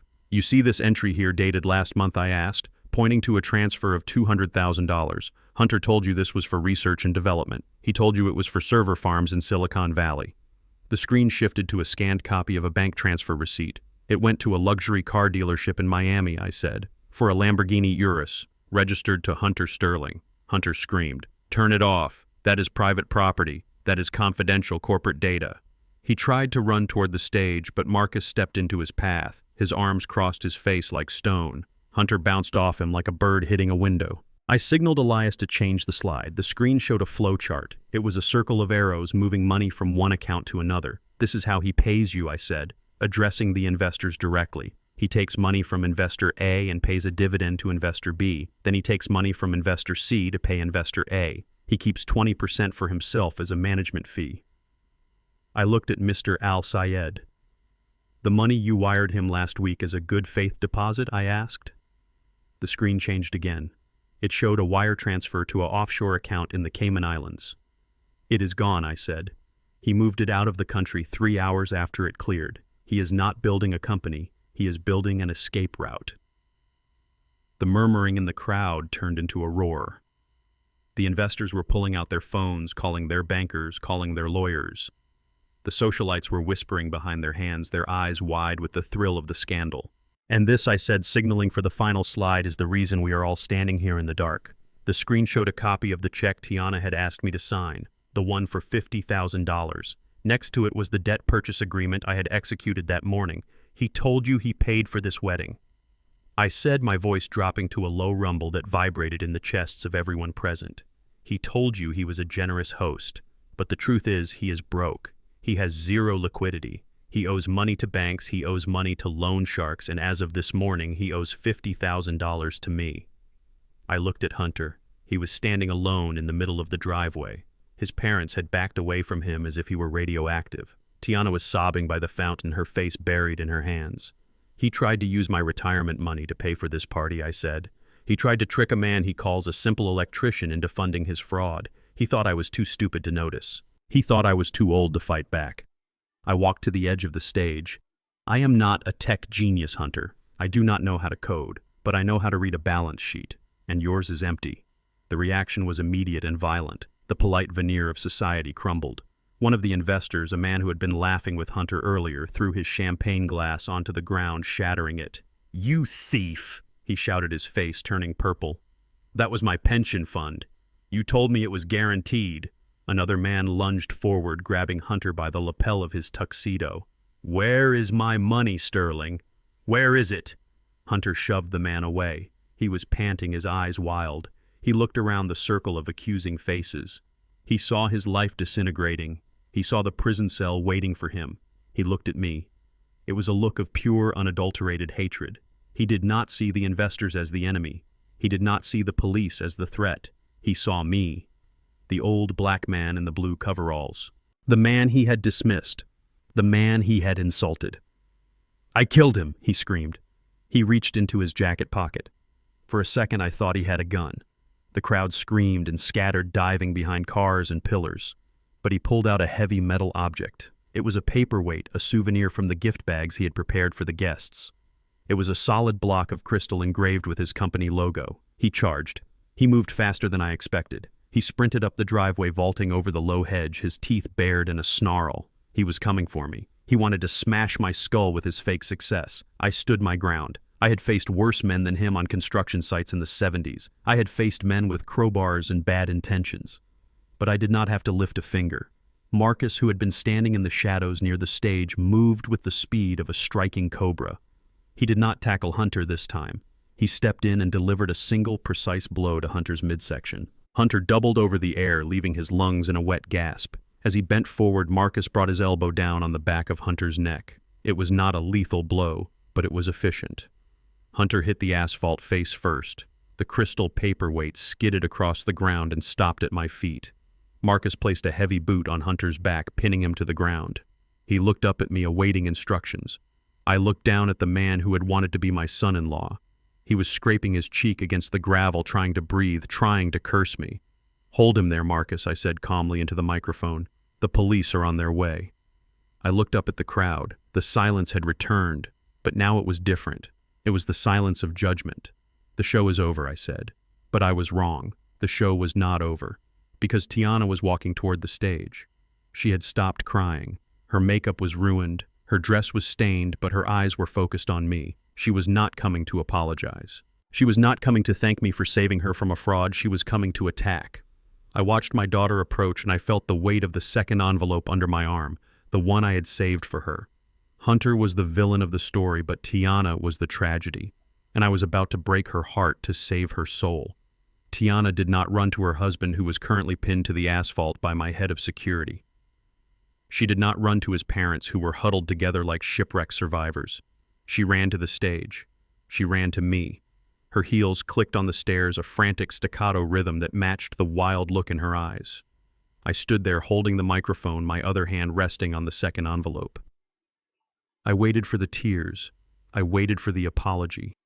I waited for the daughter I had raised to break through the shell of the social climber she had become. I waited in vain. Tiana stopped 3 feet from me. Her chest was heaving. Her mascara was running down her cheeks in black rivulets. She looked at the crowd, then she looked at me, and she screamed. "You ruined it!" she shrieked, her voice cracking with hysteria. "You ruined everything. Are you happy now? Do you feel big? Do you feel powerful standing there in your dirty clothes, humiliating me in front of the most important people in Atlanta?" I lowered the microphone slightly, but the silence on the estate was so profound that everyone heard her clearly. "I did not ruin anything, Tiana," I said calmly. "I just turned on the lights." "You destroyed my life," she yelled, stomping her foot like a petulant child. "This was my moment. This was my launch. We had Vogue photographers here. We had investors. We had a future. And you burned it all down because your ego could not handle being left out. You are selfish. You are petty. You are a jealous old man who cannot stand to see his daughter succeed," the crowd murmured. Even in the face of her husband's fraud, Tiana was trying to spin the narrative. She was trying to make herself the victim of a vindictive father. She was trying to salvage her social standing by painting me as the villain. "I succeeded, Tiana," I said, my voice hardening. "I succeeded in building a life of honor. I succeeded in raising a daughter who had every opportunity I never had. And how did you repay me? By erasing me. By lying about my mental health. By treating me like a stain on your perfect white dress." "That is not true," she sobbed, turning to the crowd, her hands clasped in a plea for sympathy. "He is confused. He twists things. We tried to protect him. We tried to get him help. He is sick. Can you not see that he is sick?" She was doubling down. Even with the evidence of Hunter's fraud displayed on the giant screen behind me, She was sticking to the lie that I was the problem. She was betting everything on her ability to manipulate the truth. I looked at her. I really looked at her. I saw the panic in her eyes, but I also saw the calculation. She was not crying because she was sad. She was crying because she was losing. "You say you wanted to protect me," I asked into the microphone. "You say you wanted to get me help." "Yes," she cried. "We love you, Dad. We just wanted you to be safe." I nodded slowly. I reached into the envelope. "Safe," I repeated. "Is that what you call it?" I pulled out a small digital recorder. It was the one I had left running in my kitchen the night they came to force me to sign the guardianship papers. "Let us hear how you define safety, Tiana." I held the recorder up to the microphone. I pressed play. The sound quality was crystal clear. It blasted through the speaker tower, rolling over the lawn like a shockwave. "It is a state facility," Hunter said, laughing. "Shady Pines or something. It is cheap. It smells like urine and boiled cabbage, but hey, it is a roof over your head." Tiana froze. Her mouth opened, but no sound came out. The recording continued. "It is for the best," Dad Tiana's voice said. Cold, detached. "You will be safer there. You will not be a burden to anyone." The crowd gasped. It was a collective intake of breath that sucked the oxygen out of the night. Tiana's face went pale white under her makeup. She shook her head, trying to deny her own voice. "But I let the tape run. Once we declare him incompetent, we can sell the house," Hunter said. "We can use the equity to pay off the sharks. Just make sure the doctor signs the papers," Tiana said. "I do not want to deal with him anymore. I do not want to visit him. Put him in the home and throw away the key. He is embarrassing." I stopped the recording. The echo of her cruelty hung in the air, heavy and suffocating. "Throw away the key," I said, my voice trembling with a rage I had held back for days. "You did not want to protect me. You wanted to bury me. You wanted to lock me in a warehouse for the forgotten so you could steal the house I built with these hands." I held up my scarred hands. "You called me a burden, Tiana. You told your fiancé that I was embarrassing. Well, look around you. Look at the estate. Look at the land. Look at the empire I built while you were busy being ashamed of me." I took a step toward her. She shrank back, cowering. "I am not the burden," I whispered. "You are." The reaction from the crowd was visceral. It was not just shock anymore. It was revulsion. These were people who understood money and power, but even they had a line. And locking up your own father to steal his assets was a line that even the most cutthroat investor would not cross. They looked at Tiana like she was a monster. They looked at her like she was something rotting in the sun. The photographers who had been snapping pictures lowered their cameras. They did not want to capture this. This was too ugly even for the tabloids. Then there was movement near the fountain. Victoria Sterling Hunter's mother had recovered from her faint. She stood up, helped by her husband. She looked at the screen where her son's fraud was still displayed. She looked at Hunter, pinned to the ground by my security guard. And then she looked at Tiana. Victoria walked toward the stage. She walked with a stiff, furious gait. Her face was a mask of pure, unadulterated hatred. She climbed the stairs. She ignored me. She walked straight up to Tiana. Tiana saw her coming. She reached out a hand, hoping for an ally, hoping for comfort. "Victoria," she whimpered, "please tell them. Tell them it is not true." Victoria Sterling did not speak. She pulled her arm back and slapped Tiana across the face with every ounce of strength she possessed. The sound was like a pistol shot. Tiana stumbled back, clutching her cheek, her eyes wide with shock. "You liar," Victoria screamed. "You dirty little liar. You told us he was crazy. You told us he was a charity case. You told us he was a drain on Hunter's resources." She advanced on Tiana, pointing a manicured finger in her face. "You said his money was gone. You said we had to support him. And all this time, he was the one with the fortune. He was the one owning the building. He was the one buying the debt." Victoria looked at me, then back at Tiana. "You let my son sign a personal guarantee to a multimillionaire," she shrieked.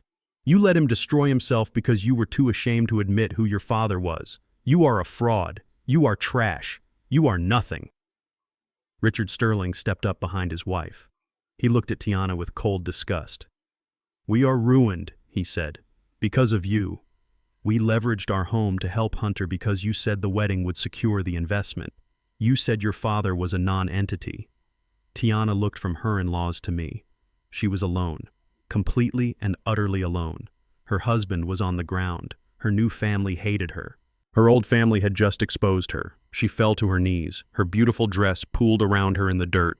She covered her face and sobbed. It was a raw, ugly sound, the sound of a world ending. I looked down at her. I felt a twinge of pain in my heart because no father wants to see his child destroyed. But then I remembered the recording. I remembered the plan to put me in a home that smelled of urine and cabbage. I remembered the look in her eyes when she told me I did not fit the aesthetic. I folded the envelope and put it back in my pocket. I signaled to Elias to cut the microphone. The silence returned. But it was not the silence of anticipation. It was the silence of a funeral. I turned my back on my daughter. I walked to the edge of the stage and looked down at Marcus. "Is the police here yet?" I asked. Marcus nodded toward the main gate. Blue lights were flashing in the distance, cutting through the darkness. "They are here, boss," he said, "and they have a warrant." "Good," I said. "Let them in." I looked back at Tiana one last time. She was still on her knees, weeping into her hands. Victoria Sterling was standing over her, screaming insults. I did not intervene. I did not help her up. She wanted to be a Sterling. She wanted the drama and the high stakes. Now she had them. I walked down the stairs past Hunter, who was groaning on the ground. I walked past the shocked investors. I walked toward the gate to meet the police. My work here was done. The demolition was complete. Now it was time for the cleanup, and I knew exactly who was going to be holding the broom. The wail of sirens cut through the night air like a knife slicing through silk. It was not a distant sound. It was immediate and overwhelming. Blue and red lights washed over the white marble columns of the Grand Royal Estate, turning the scene into a surreal, strobe-lit nightmare. The guests who had been whispering and judging just moments before now scattered like leaves in a storm. The investors from Dubai were already in their limousines, their drivers peeling out of the driveway with a screech of tires. They knew better than anyone that when the feds arrived, the only thing left to do was run. I stood on the stage looking down at the chaos I had orchestrated.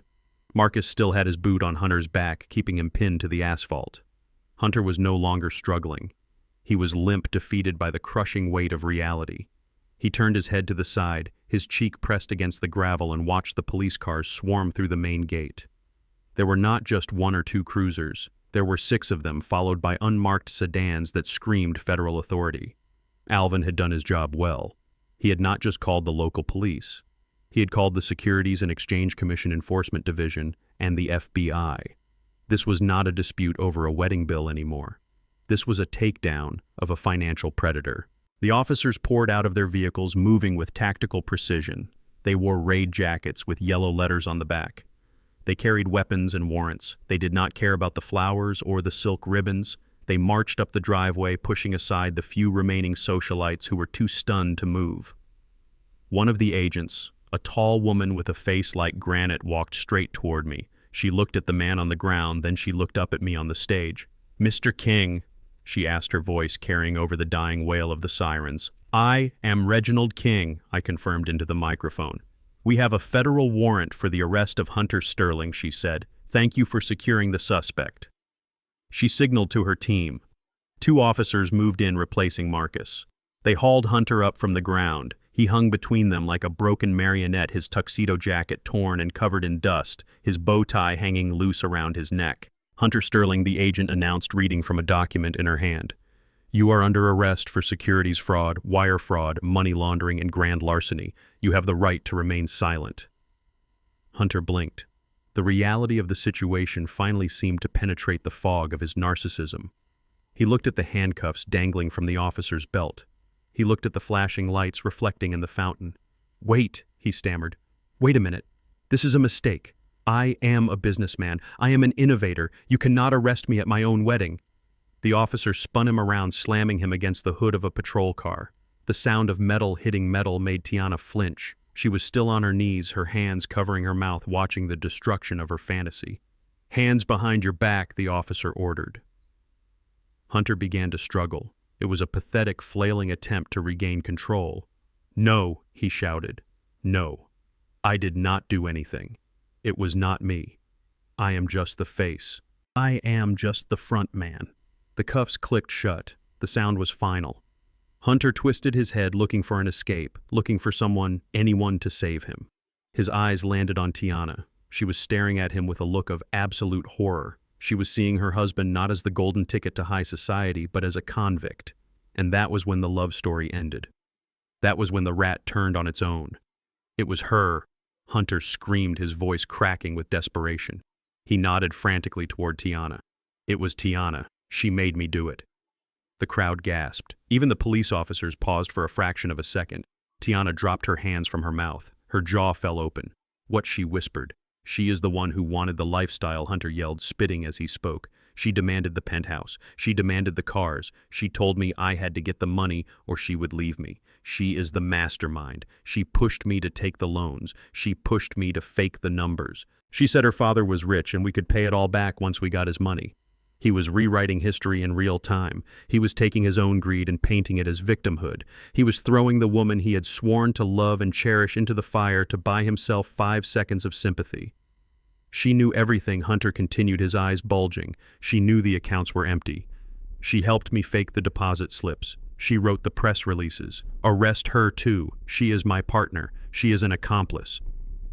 Tiana stood up slowly. Her legs were shaking so badly I thought she would fall again. She looked at the man she had married. She looked at the man she had defended against her own father. Hunter, how could you? She sobbed. I loved you. I believed in you. You loved my money, Hunter sneered. You loved the idea of me. And when the money ran out, you told me to steal from your father. You told me he was senile. You told me to lock him up. Do not act innocent, Tiana. You are just as guilty as I am.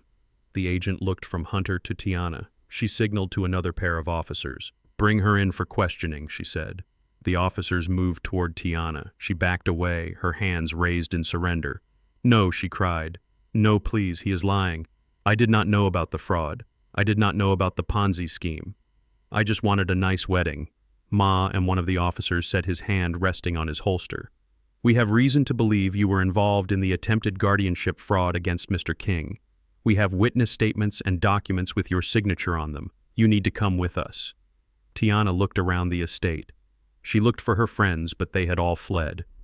She looked for the Sterlings, but they were busy arguing with another officer trying to keep their own car from being impounded. She was alone, except for me. She looked up at the stage. She saw me standing there, the master of the house, the man who had brought the law to her doorstep. Dad, she screamed. Daddy, help me. Tell them I am a good person. Tell them I would never hurt you. I looked at my daughter. I saw the little girl who used to sit on my lap and ask for ice cream. I saw the teenager who practiced her valedictorian speech in the living room. But I also saw the woman who had stood in a boardroom and told her employees I was demented. I saw the woman who had handed her fiancé a pen to sign away my freedom. Tiana, I said, my voice amplified by the microphone one last time. You are not a good person. You are a person who forgot where she came from. You are a person who traded her father for a photo opportunity. But Dad, she wailed as the officer took her arm. I am your daughter. You cannot let them take me. You have money. You have power. Fix this. Please fix this. I looked at the handcuffs glinting in the blue light. I looked at the ruin of the party. I looked at the truth laid bare on the asphalt. I did fix it, I said. I turned my back. I walked away from the edge of the stage. I walked toward the back of the platform where the shadows were deep and quiet. Daddy, Tiana screamed. Her voice was raw, terrified. Daddy, do not walk away. Daddy, look at me. I did not look back. I did not stop. I heard the car doors slam. I heard the engines rev. I heard the sirens start up again, fading into the distance as they carried my family away. I walked down the back stairs of the stage. Elias was waiting for me. He looked shaken. His face was pale in the moonlight. Mr. King, he said softly. Are you all right, sir? I took off my hard hat. I unclipped my tool belt. I handed them to him. I am fine, Elias, I said. My voice was steady, but I felt a hollowness in my chest that no amount of money could fill. I am just tired. What do you want us to do with the venue, sir? He asked, looking out at the abandoned tables and the wilting flowers. Clean it up, I said. Donate the food to the shelter downtown. Send the flowers to the hospital. Burn the decorations. I want this place scrubbed clean by morning. I do not want a single trace of this night left when the sun comes up. Yes, sir, Elias said. And the investors. They left their contact information. They want to speak with you. They want to know if you are looking for partners. Tell them I work alone, I said. I walked to my truck. I climbed into the cab and sat there for a long time. The estate was quiet now. The police were gone. The guests were gone. The only thing left was the silence and the smell of ozone and regret. I started the engine. I drove out the back gate, avoiding the main driveway. I did not want to see the tire marks. I did not want to see the spot where my daughter had fallen to her knees. I drove home to my clapboard house in South Atlanta. I parked in the driveway and walked up the steps. I unlocked the door and went inside. The house was empty. It was quiet. It was exactly as I had left it. I sat down in my armchair. I poured myself a glass of bourbon.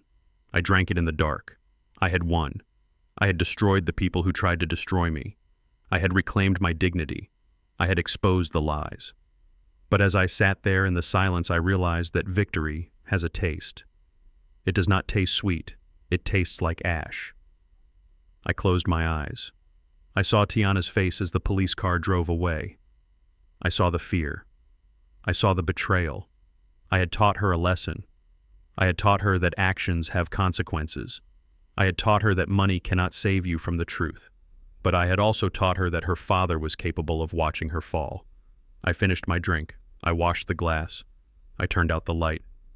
Tomorrow, I would go to the jail. Tomorrow, I would visit my daughter. But tonight, I needed to mourn. Not for the wedding that never happened, but for the family that never was. The demolition was over. Now I had to live in the ruins. The heavy steel door slammed shut behind me with a sound that felt like the closing of a coffin lid. The air in the visitor center of the Fulton County Jail smelled of industrial bleach and stale coffee, a scent that sticks to your clothes and your skin long after you leave. I sat on a metal stool bolted to the floor, my hands resting on the cold stainless steel shelf below the reinforced glass partition. It had been 3 days since the lights went out at the Grand Royal Estate. 3 days since the sirens wailed and the handcuffs clicked. I had spent those 3 days dealing with lawyers and accountants finalizing the seizure of Hunter Sterling's assets and securing the legal perimeter around my own. But today was not about business. Today was about blood. I watched the door on the other side of the glass. I waited for my daughter. When the guard finally brought her in, I almost did not recognize her. The Tiana who walked into the room was a ghost of the woman who had stood on the terrace sipping champagne 72 hours ago. The sleek designer dress was gone, replaced by a shapeless orange jumpsuit that hung off her frame. Her hair, which she had spent hundreds of dollars styling for the wedding, was pulled back in a messy knot, greasy and unkempt. Her face was scrubbed clean of makeup, revealing dark circles under her eyes and blotchy skin from days of crying. She shuffled to the stool and sat down. She did not look at me at first. She looked at the phone receiver hanging on the wall. Her hands were shaking. I saw her fingernails, the expensive manicure, chipped and broken. She picked up the phone. I did the same. "Daddy," she whispered. Her voice was tinny and distorted through the receiver, but I could hear the desperation. "Daddy, you came." I looked at her. I looked for the arrogance. I looked for the shame she had shown when she told me I did not fit the aesthetic. It was gone, buried under a layer of raw fear. "I came, Tiana," I said. "You have to get me out of here," she said, her words tumbling out in a rush. "It is a nightmare in here, Dad. The food is inedible. The women are terrifying. I have not slept. I have not showered. Please tell me you brought the bail money.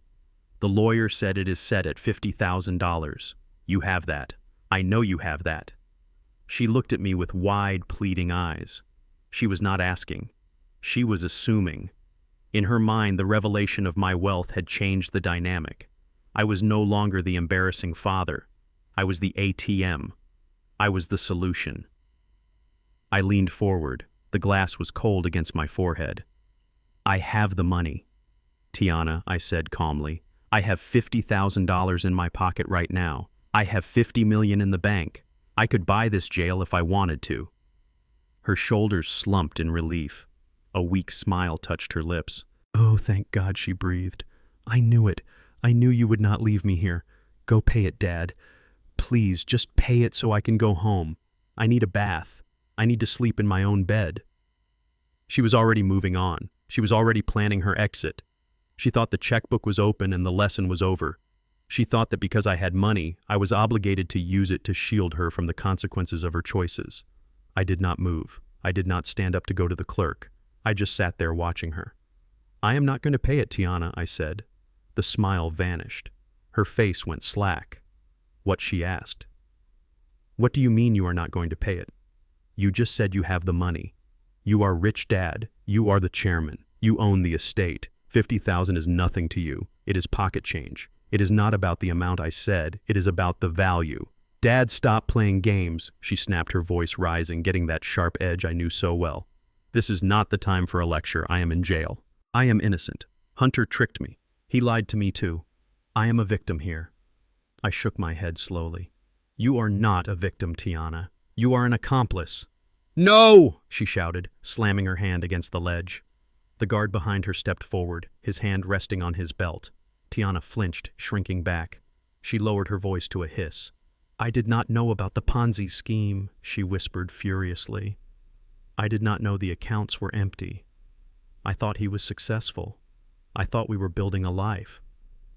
You knew he was trying to declare me incompetent, I said. You knew he was trying to steal my house. You signed the papers, Tiana. You stood in my kitchen and told me I was a burden. You told me I was embarrassing. You were willing to lock your own father in a state facility to pay for your lifestyle. That was different, she argued, desperate to justify herself. We thought you were losing it. We thought we were helping. Stop lying, I said. My voice was not loud, but it cut through her excuses like a diamond cutter. Just stop. We both heard the recording. You wanted me gone. You wanted my money without my presence. And now you want my money to save you from the hole you dug. Tiana stared at me. Her eyes narrowed. The fear was being replaced by anger, the entitlement bubbling back to the surface.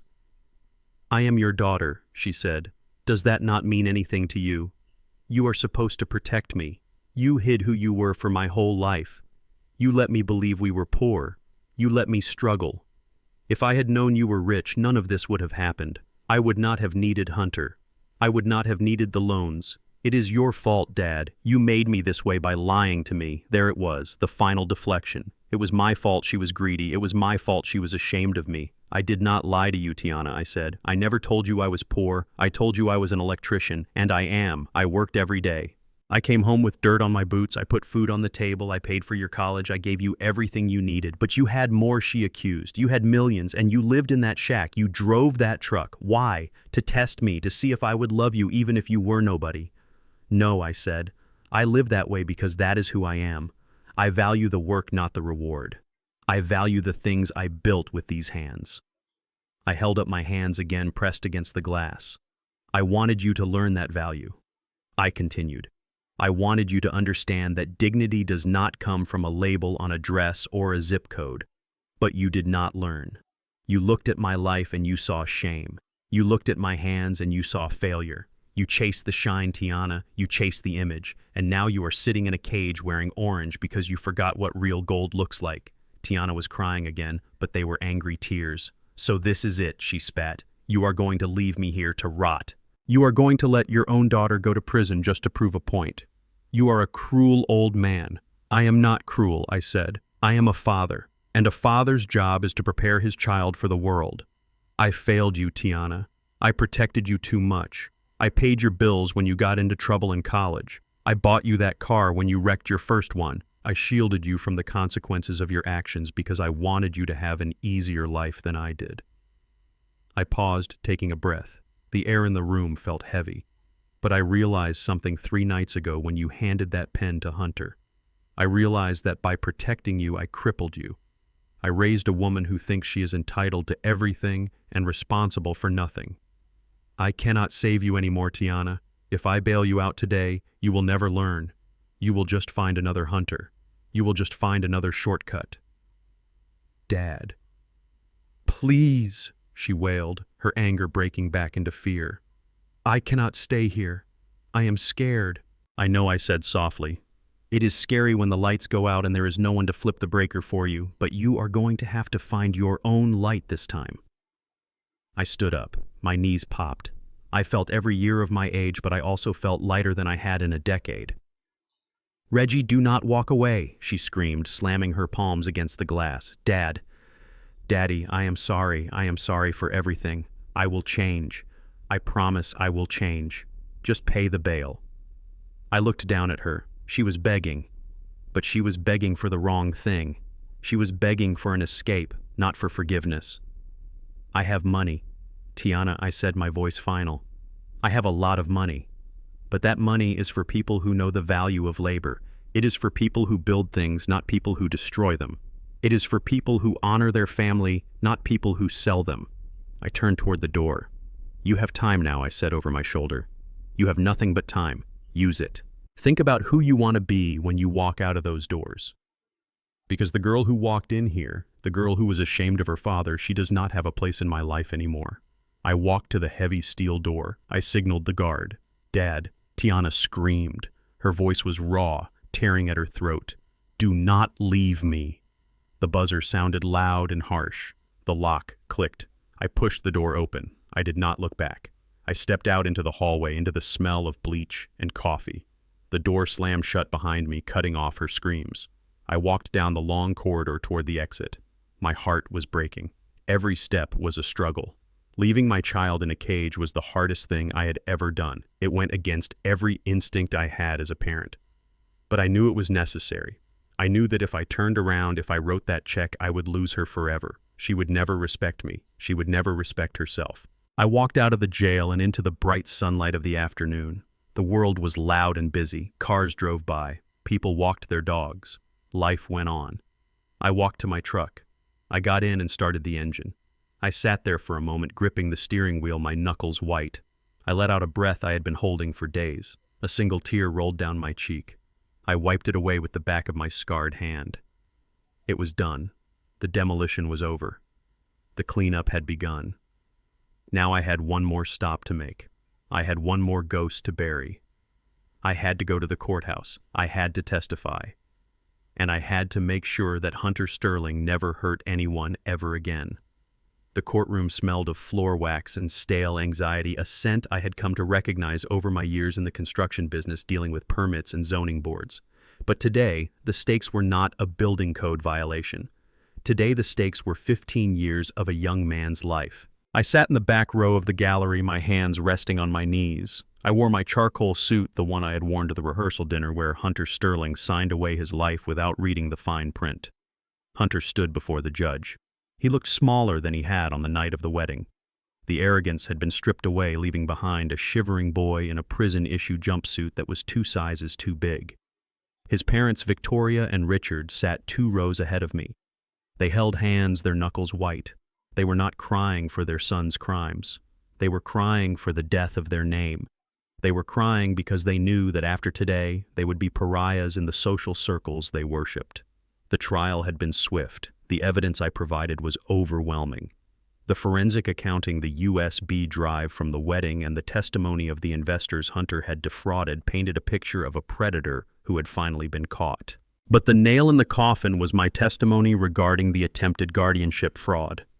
The jury had looked at Hunter with a mixture of disgust and disbelief as I detailed how he planned to lock me away to steal my home. "Mr. Sterling," the judge said, his voice booming through the quiet room, "you have been found guilty on 12 counts of wire fraud, 3 counts of securities fraud, and conspiracy to commit elder abuse. You preyed on the trust of investors and you attempted to destroy your own family for financial gain." Hunter trembled. He turned his head slightly, looking back at his parents. Then his eyes found me. There was no hate left in them, only a vast, empty terror. He knew I was the architect of this moment. He knew I was the one who had turned on the lights. "I sentence you to 15 years in federal prison," the judge announced, slamming the gavel. Victoria Sterling let out a wail that sounded like a wounded animal. Richard put his arm around her, but he was staring straight ahead, his face gray. Hunter did not scream. He simply slumped forward, his forehead touching the defense table. The marshals moved in, pulling him up. They cuffed his hands behind his back. As they led him away, he did not look at me again. He walked through the side door and vanished into the system. I stood up. I did not feel joy. I felt a grim satisfaction, the kind you feel when you finally pull a rotting stump out of the ground. The heavy lifting was done, but the hole remained. I walked out of the courtroom and into the hallway. Richard Sterling was waiting for me. He looked aged 10 years and 10 days. His expensive suit hung loosely on his frame. "Are you happy now, Reggie?" he asked, his voice shaking. "You destroyed him. You destroyed my son." "I did not destroy him, Richard," I said calmly. I stopped him. There is a difference. You took everything. Richard spat. The lawyer's fees, the bail, the frozen assets. We have nothing left. We leveraged the house to pay for his defense because you cut off the funding. I looked at him. He still did not understand the mechanics of what had happened. He still thought this was just a bad run of luck. You leveraged the house, I repeated. Yes, Richard said, defiant, even in defeat. We put the estate up as collateral for the bond and the legal team. We thought he would be acquitted. We thought we could countersue you for defamation. I nodded slowly. I reached into my inside pocket and pulled out a folded document. It was not a check. It was a transfer of deed notification. You should have read the fine print on the loan you took out, Richard, I said. You went to a private lender because the banks would not touch you. You needed quick cash to save your son. Richard narrowed his eyes. How do you know that? Because I am the lender, I said. I handed him the document. The private equity firm that advanced you the $2 million for Hunter's defense is a subsidiary of Monarch Holdings. I approved the loan myself. Richard stared at the paper. His hands began to shake violently. You, he whispered. You lent us the money to fight you. I lent you the money because I knew you would lose, I corrected him. And I knew that when you lost, you would default. The terms of the loan state that in the event of a conviction, the collateral is forfeit immediately to satisfy the debt plus interest. I stepped closer to him. I loomed over him the way he had loomed over me at the rehearsal dinner when he told the waiter to bring me a kid's menu. You bet your house on a liar, Richard, and the house always wins, especially when I own the casino. Victoria came up beside him, wiping her eyes. She looked at the paper, then at me. Her face went pale. Our home, she gasped. That is our home. It has been in the Sterling family for 3 generations. Not anymore, I said. You have 24 hours to vacate. The sheriff will be there tomorrow at noon to change the locks. You cannot do this, Victoria shrieked, grabbing my lapel. You are the help. You are a nobody. You cannot take our home. I gently removed her hand from my suit. I brushed the fabric where she had touched me. I am not the help, Victoria, I said cold and hard. I am the landlord, and your lease is up.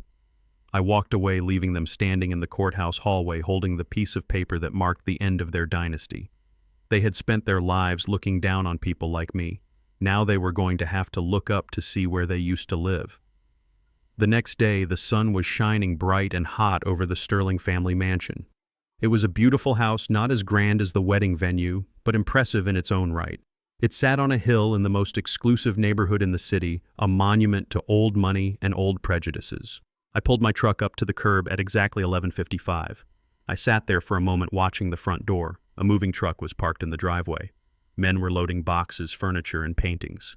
They were moving fast, not with the care of professional movers, but with the haste of an eviction. At noon, the sheriff's deputy pulled up. He nodded to me. He knew who I was. He knew I was the new owner. We got out of our vehicles and walked up the driveway together. Richard and Victoria were standing on the front steps. They were surrounded by suitcases. The Louis Vuitton bags looked out of place on the concrete like refugees from a fashion show. They watched me approach. Their faces were a mixture of exhaustion and hatred. They did not have a car. Their Bentley had been repossessed earlier that morning, another asset seized to pay the mountain of debts Hunter had accumulated. They were waiting for a taxi. The irony was sharp enough to draw blood. I walked up the steps. My work boots were heavy on the stone. I stopped 3 feet from them.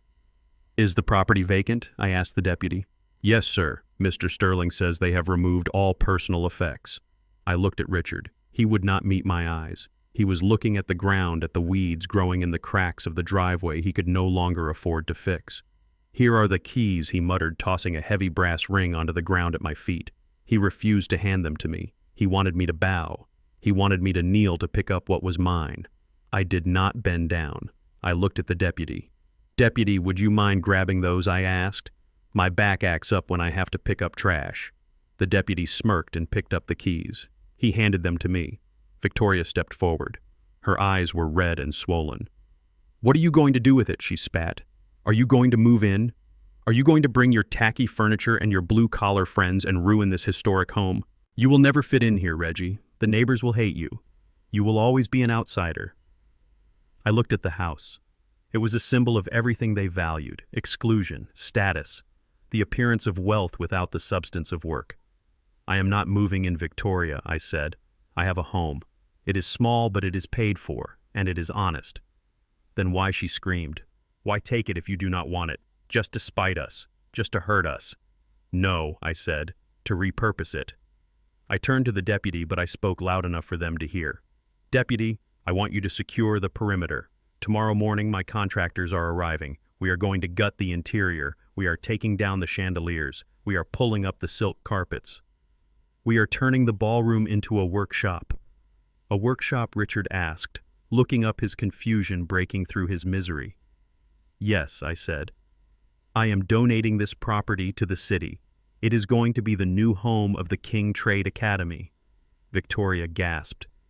Trade Academy. You mean a vocational school? Exactly, I said, smiling. We are going to teach young men and women from the South Side how to be electricians, how to be plumbers, how to be carpenters. We are going to teach them how to work with their hands. We are going to teach them the value of labor. I pointed to the grand entrance. Right there, over the door where your family crest used to hang, we are going to put a sign. It will say, Hands that Build. You are turning our home into a trade school, Victoria whispered, horrified. You are bringing those people here, to this neighborhood. I am bringing the future here, I said. I am bringing dignity here. For the first time in 3 generations, this house is going to produce something of value. It is going to produce workers. A yellow taxi pulled up to the curb. The driver honked. Your ride is here, I said. Richard grabbed the handles of 2 suitcases. He looked at the house one last time. Then he looked at me. You are a cruel man, Reggie, he said. Oh. I am a just man, Richard, I replied. And justice is only cruel to those who have lived on privilege for too long. They walked down the driveway, dragging their heavy bags. The wheels clattered on the pavement. They struggled to lift them into the trunk of the taxi. I did not offer to help. I watched them get into the back seat. I watched the taxi drive away, carrying the last remnants of the Sterling legacy. I turned back to the house. I put the key in the lock. It turned with a satisfying click. I pushed the heavy door open and walked into the foyer. It was empty. It echoed. I walked to the center of the room. I looked up at the crystal chandelier. It was beautiful, but it was useless. It gave light, but it did not give warmth. I took out my phone and called my foreman. Bring the trucks tomorrow, Marcus, I said. We have a lot of work to do. We are going to need sledgehammers. We are going to need drills. We are going to tear this place down to the studs and build something real.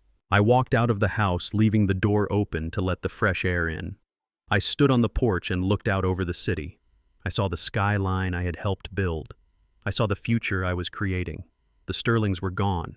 Hunter was in a cell. Tiana was waiting for trial. But I was still standing. My hands were still scarred. And my work was just beginning. The seasons changed 4 times since the night the lights went out at the Grand Royal Estate.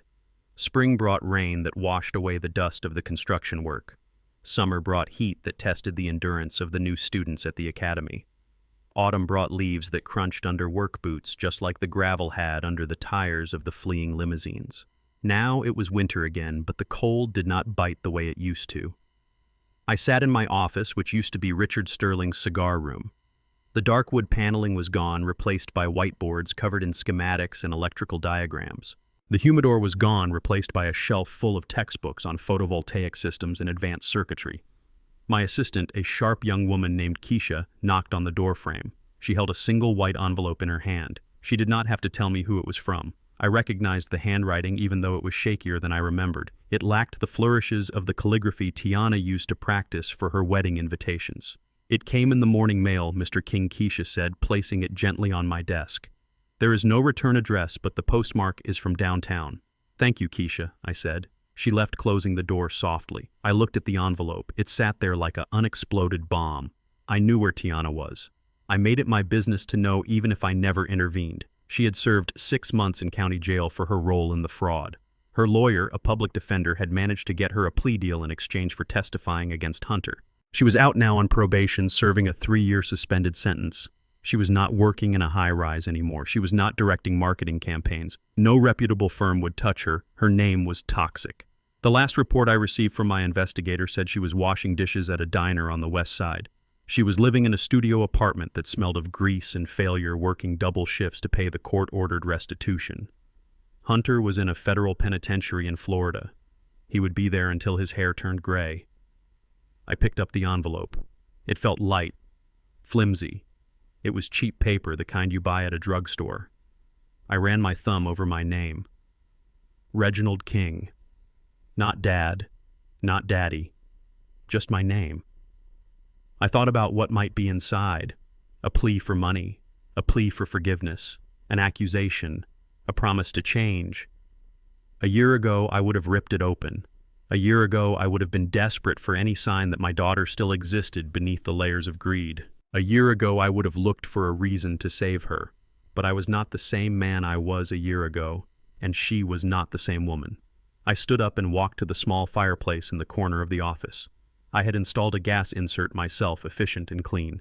I turned the dial, and the blue flames flickered to life, dancing behind the glass. I held the envelope over the fire. I did not feel anger. The rage that had fueled me on the night of the wedding had burned itself out, leaving behind a quiet ash. I did not feel hate. Hate requires energy. Hate requires connection. I felt nothing. I realized then that indifference is the true opposite of love.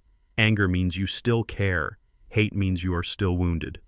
Indifference means the cord has been cut. I did not want to read her excuses. I did not want to read her apologies. Because words are easy. Tiana had always been good with words. She could spin a story, she could sell a vision. But she had never learned to do the work. If she was truly sorry, she would not be writing letters. She would be living a life that proved it. She would be building something real brick by brick, just like I had. Until then, she was just a ghost haunting a man who had already moved on. I dropped the envelope into the fire. It caught instantly. The cheap paper curled and blackened. The blue ink of my name bubbled and vanished. I watched it burn until there was nothing left but a gray flake of ash that floated up the chimney and out into the cold winter air. "Goodbye, Tiana," I whispered. I turned off the gas. The fire died. I turned my back on the ashes and walked out of the office. I walked down the hall to the main ballroom. It was unrecognizable from the space where Hunter had tried to hold court. The crystal chandeliers were gone, replaced by industrial shop lights. The silk carpets were gone, replaced by durable concrete flooring. The room was filled with the sound of drill saws and laughter. 50 students, young men and women from the same neighborhoods I grew up in, were working at long tables. They were wearing blue coveralls with the King Trade Academy logo on the pocket. They were learning. They were building. I walked among them. I smelled the sawdust and the solder. It was the best smell in the world. It was the smell of future. I stopped at a station where a group of 4 students was struggling with a solar inverter panel. They were arguing good-naturedly about the wiring schematic. "No, you cannot bypass the ground wire," one of them said. A tall boy named Marcus, who reminded me of myself at 20. "If you bypass the ground, you fry the system the first time a surge hits. But the diagram says the load goes here." Another boy argued, pointing at the paper. I stepped in. "The diagram assumes you are working with a standard grid," I said, "but this is a hybrid system. Look at the voltage rating." The students looked up. Their eyes widened. "Mister," King Marcus said, straightening up, "we were just trying to figure out the load distribution." I smiled. I leaned over the table, tracing the line on the schematic with my scarred finger. "You are thinking like electricians," I said. "That is good. But you need to think like engineers. Where is the fail-safe? Where does the excess energy go when the battery bank is full?" Marcus looked at the diagram, then at the panel, then at me. His face lit up with understanding. "The diversion load," he said. "We need a dump load controller." "Exactly," I said, clapping him on the shoulder. "You never build a system that cannot handle its own success. You always leave a path for the energy to go safely." The group laughed. They started rewiring the panel, their hands moving with confidence. I watched them. I saw the focus in their eyes. I saw the pride they took in getting it right. These were kids who had been told they were nothing. They had been told they did not fit the aesthetic. They had been told that her only future was in the streets or in service. But here they were, kings and queens of the trade. They were learning that their hands could build a life. They were learning that value came from what you could do, not what you could buy. Marcus looked up at me again. "Thanks, Mr. King," he said. "You always know exactly what is missing." "I am just here to turn on the lights, Marcus," I said. "You are the ones who keep them burning." I walked to the front of the room. I looked out at the sea of blue coveralls. I saw the diversity, the energy, the hope. This was my legacy. Not a trust fund for a spoiled daughter, not a mansion filled with empty rooms. This noise, this work, this potential. I had lost a daughter. It was a tragedy, and I would carry the scar of it for the rest of my life. But I had gained 50 sons and daughters. I had gained a family that was bound not by blood, but by sweat and respect. I realized that Tiana was right about one thing. I did not fit her image. I did not fit into a world of fake smiles and leased luxury. I fit here, among the sawdust and the wire, among the people who built the world. I walked out onto the front steps of the academy. The sun was setting, painting the sky in shades of purple and gold. I looked down the driveway where the limousines had once idled. Now it was lined with pickup trucks and old sedans vehicles that belonged to people who worked. I took a deep breath of the cold air. Blood is random, I thought. You do not get to choose who you are related to. You do not get to choose who shares your DNA. That is just biology. It is a roll of the dice. But family is a choice. It is the people who stand by you when the lights go out. It is the people who respect the work of your hands. It is the people who tell you the truth, even when it hurts. I had chosen wrong for a long time. I had chosen to enable. I had chosen to hide. But today I had chosen right.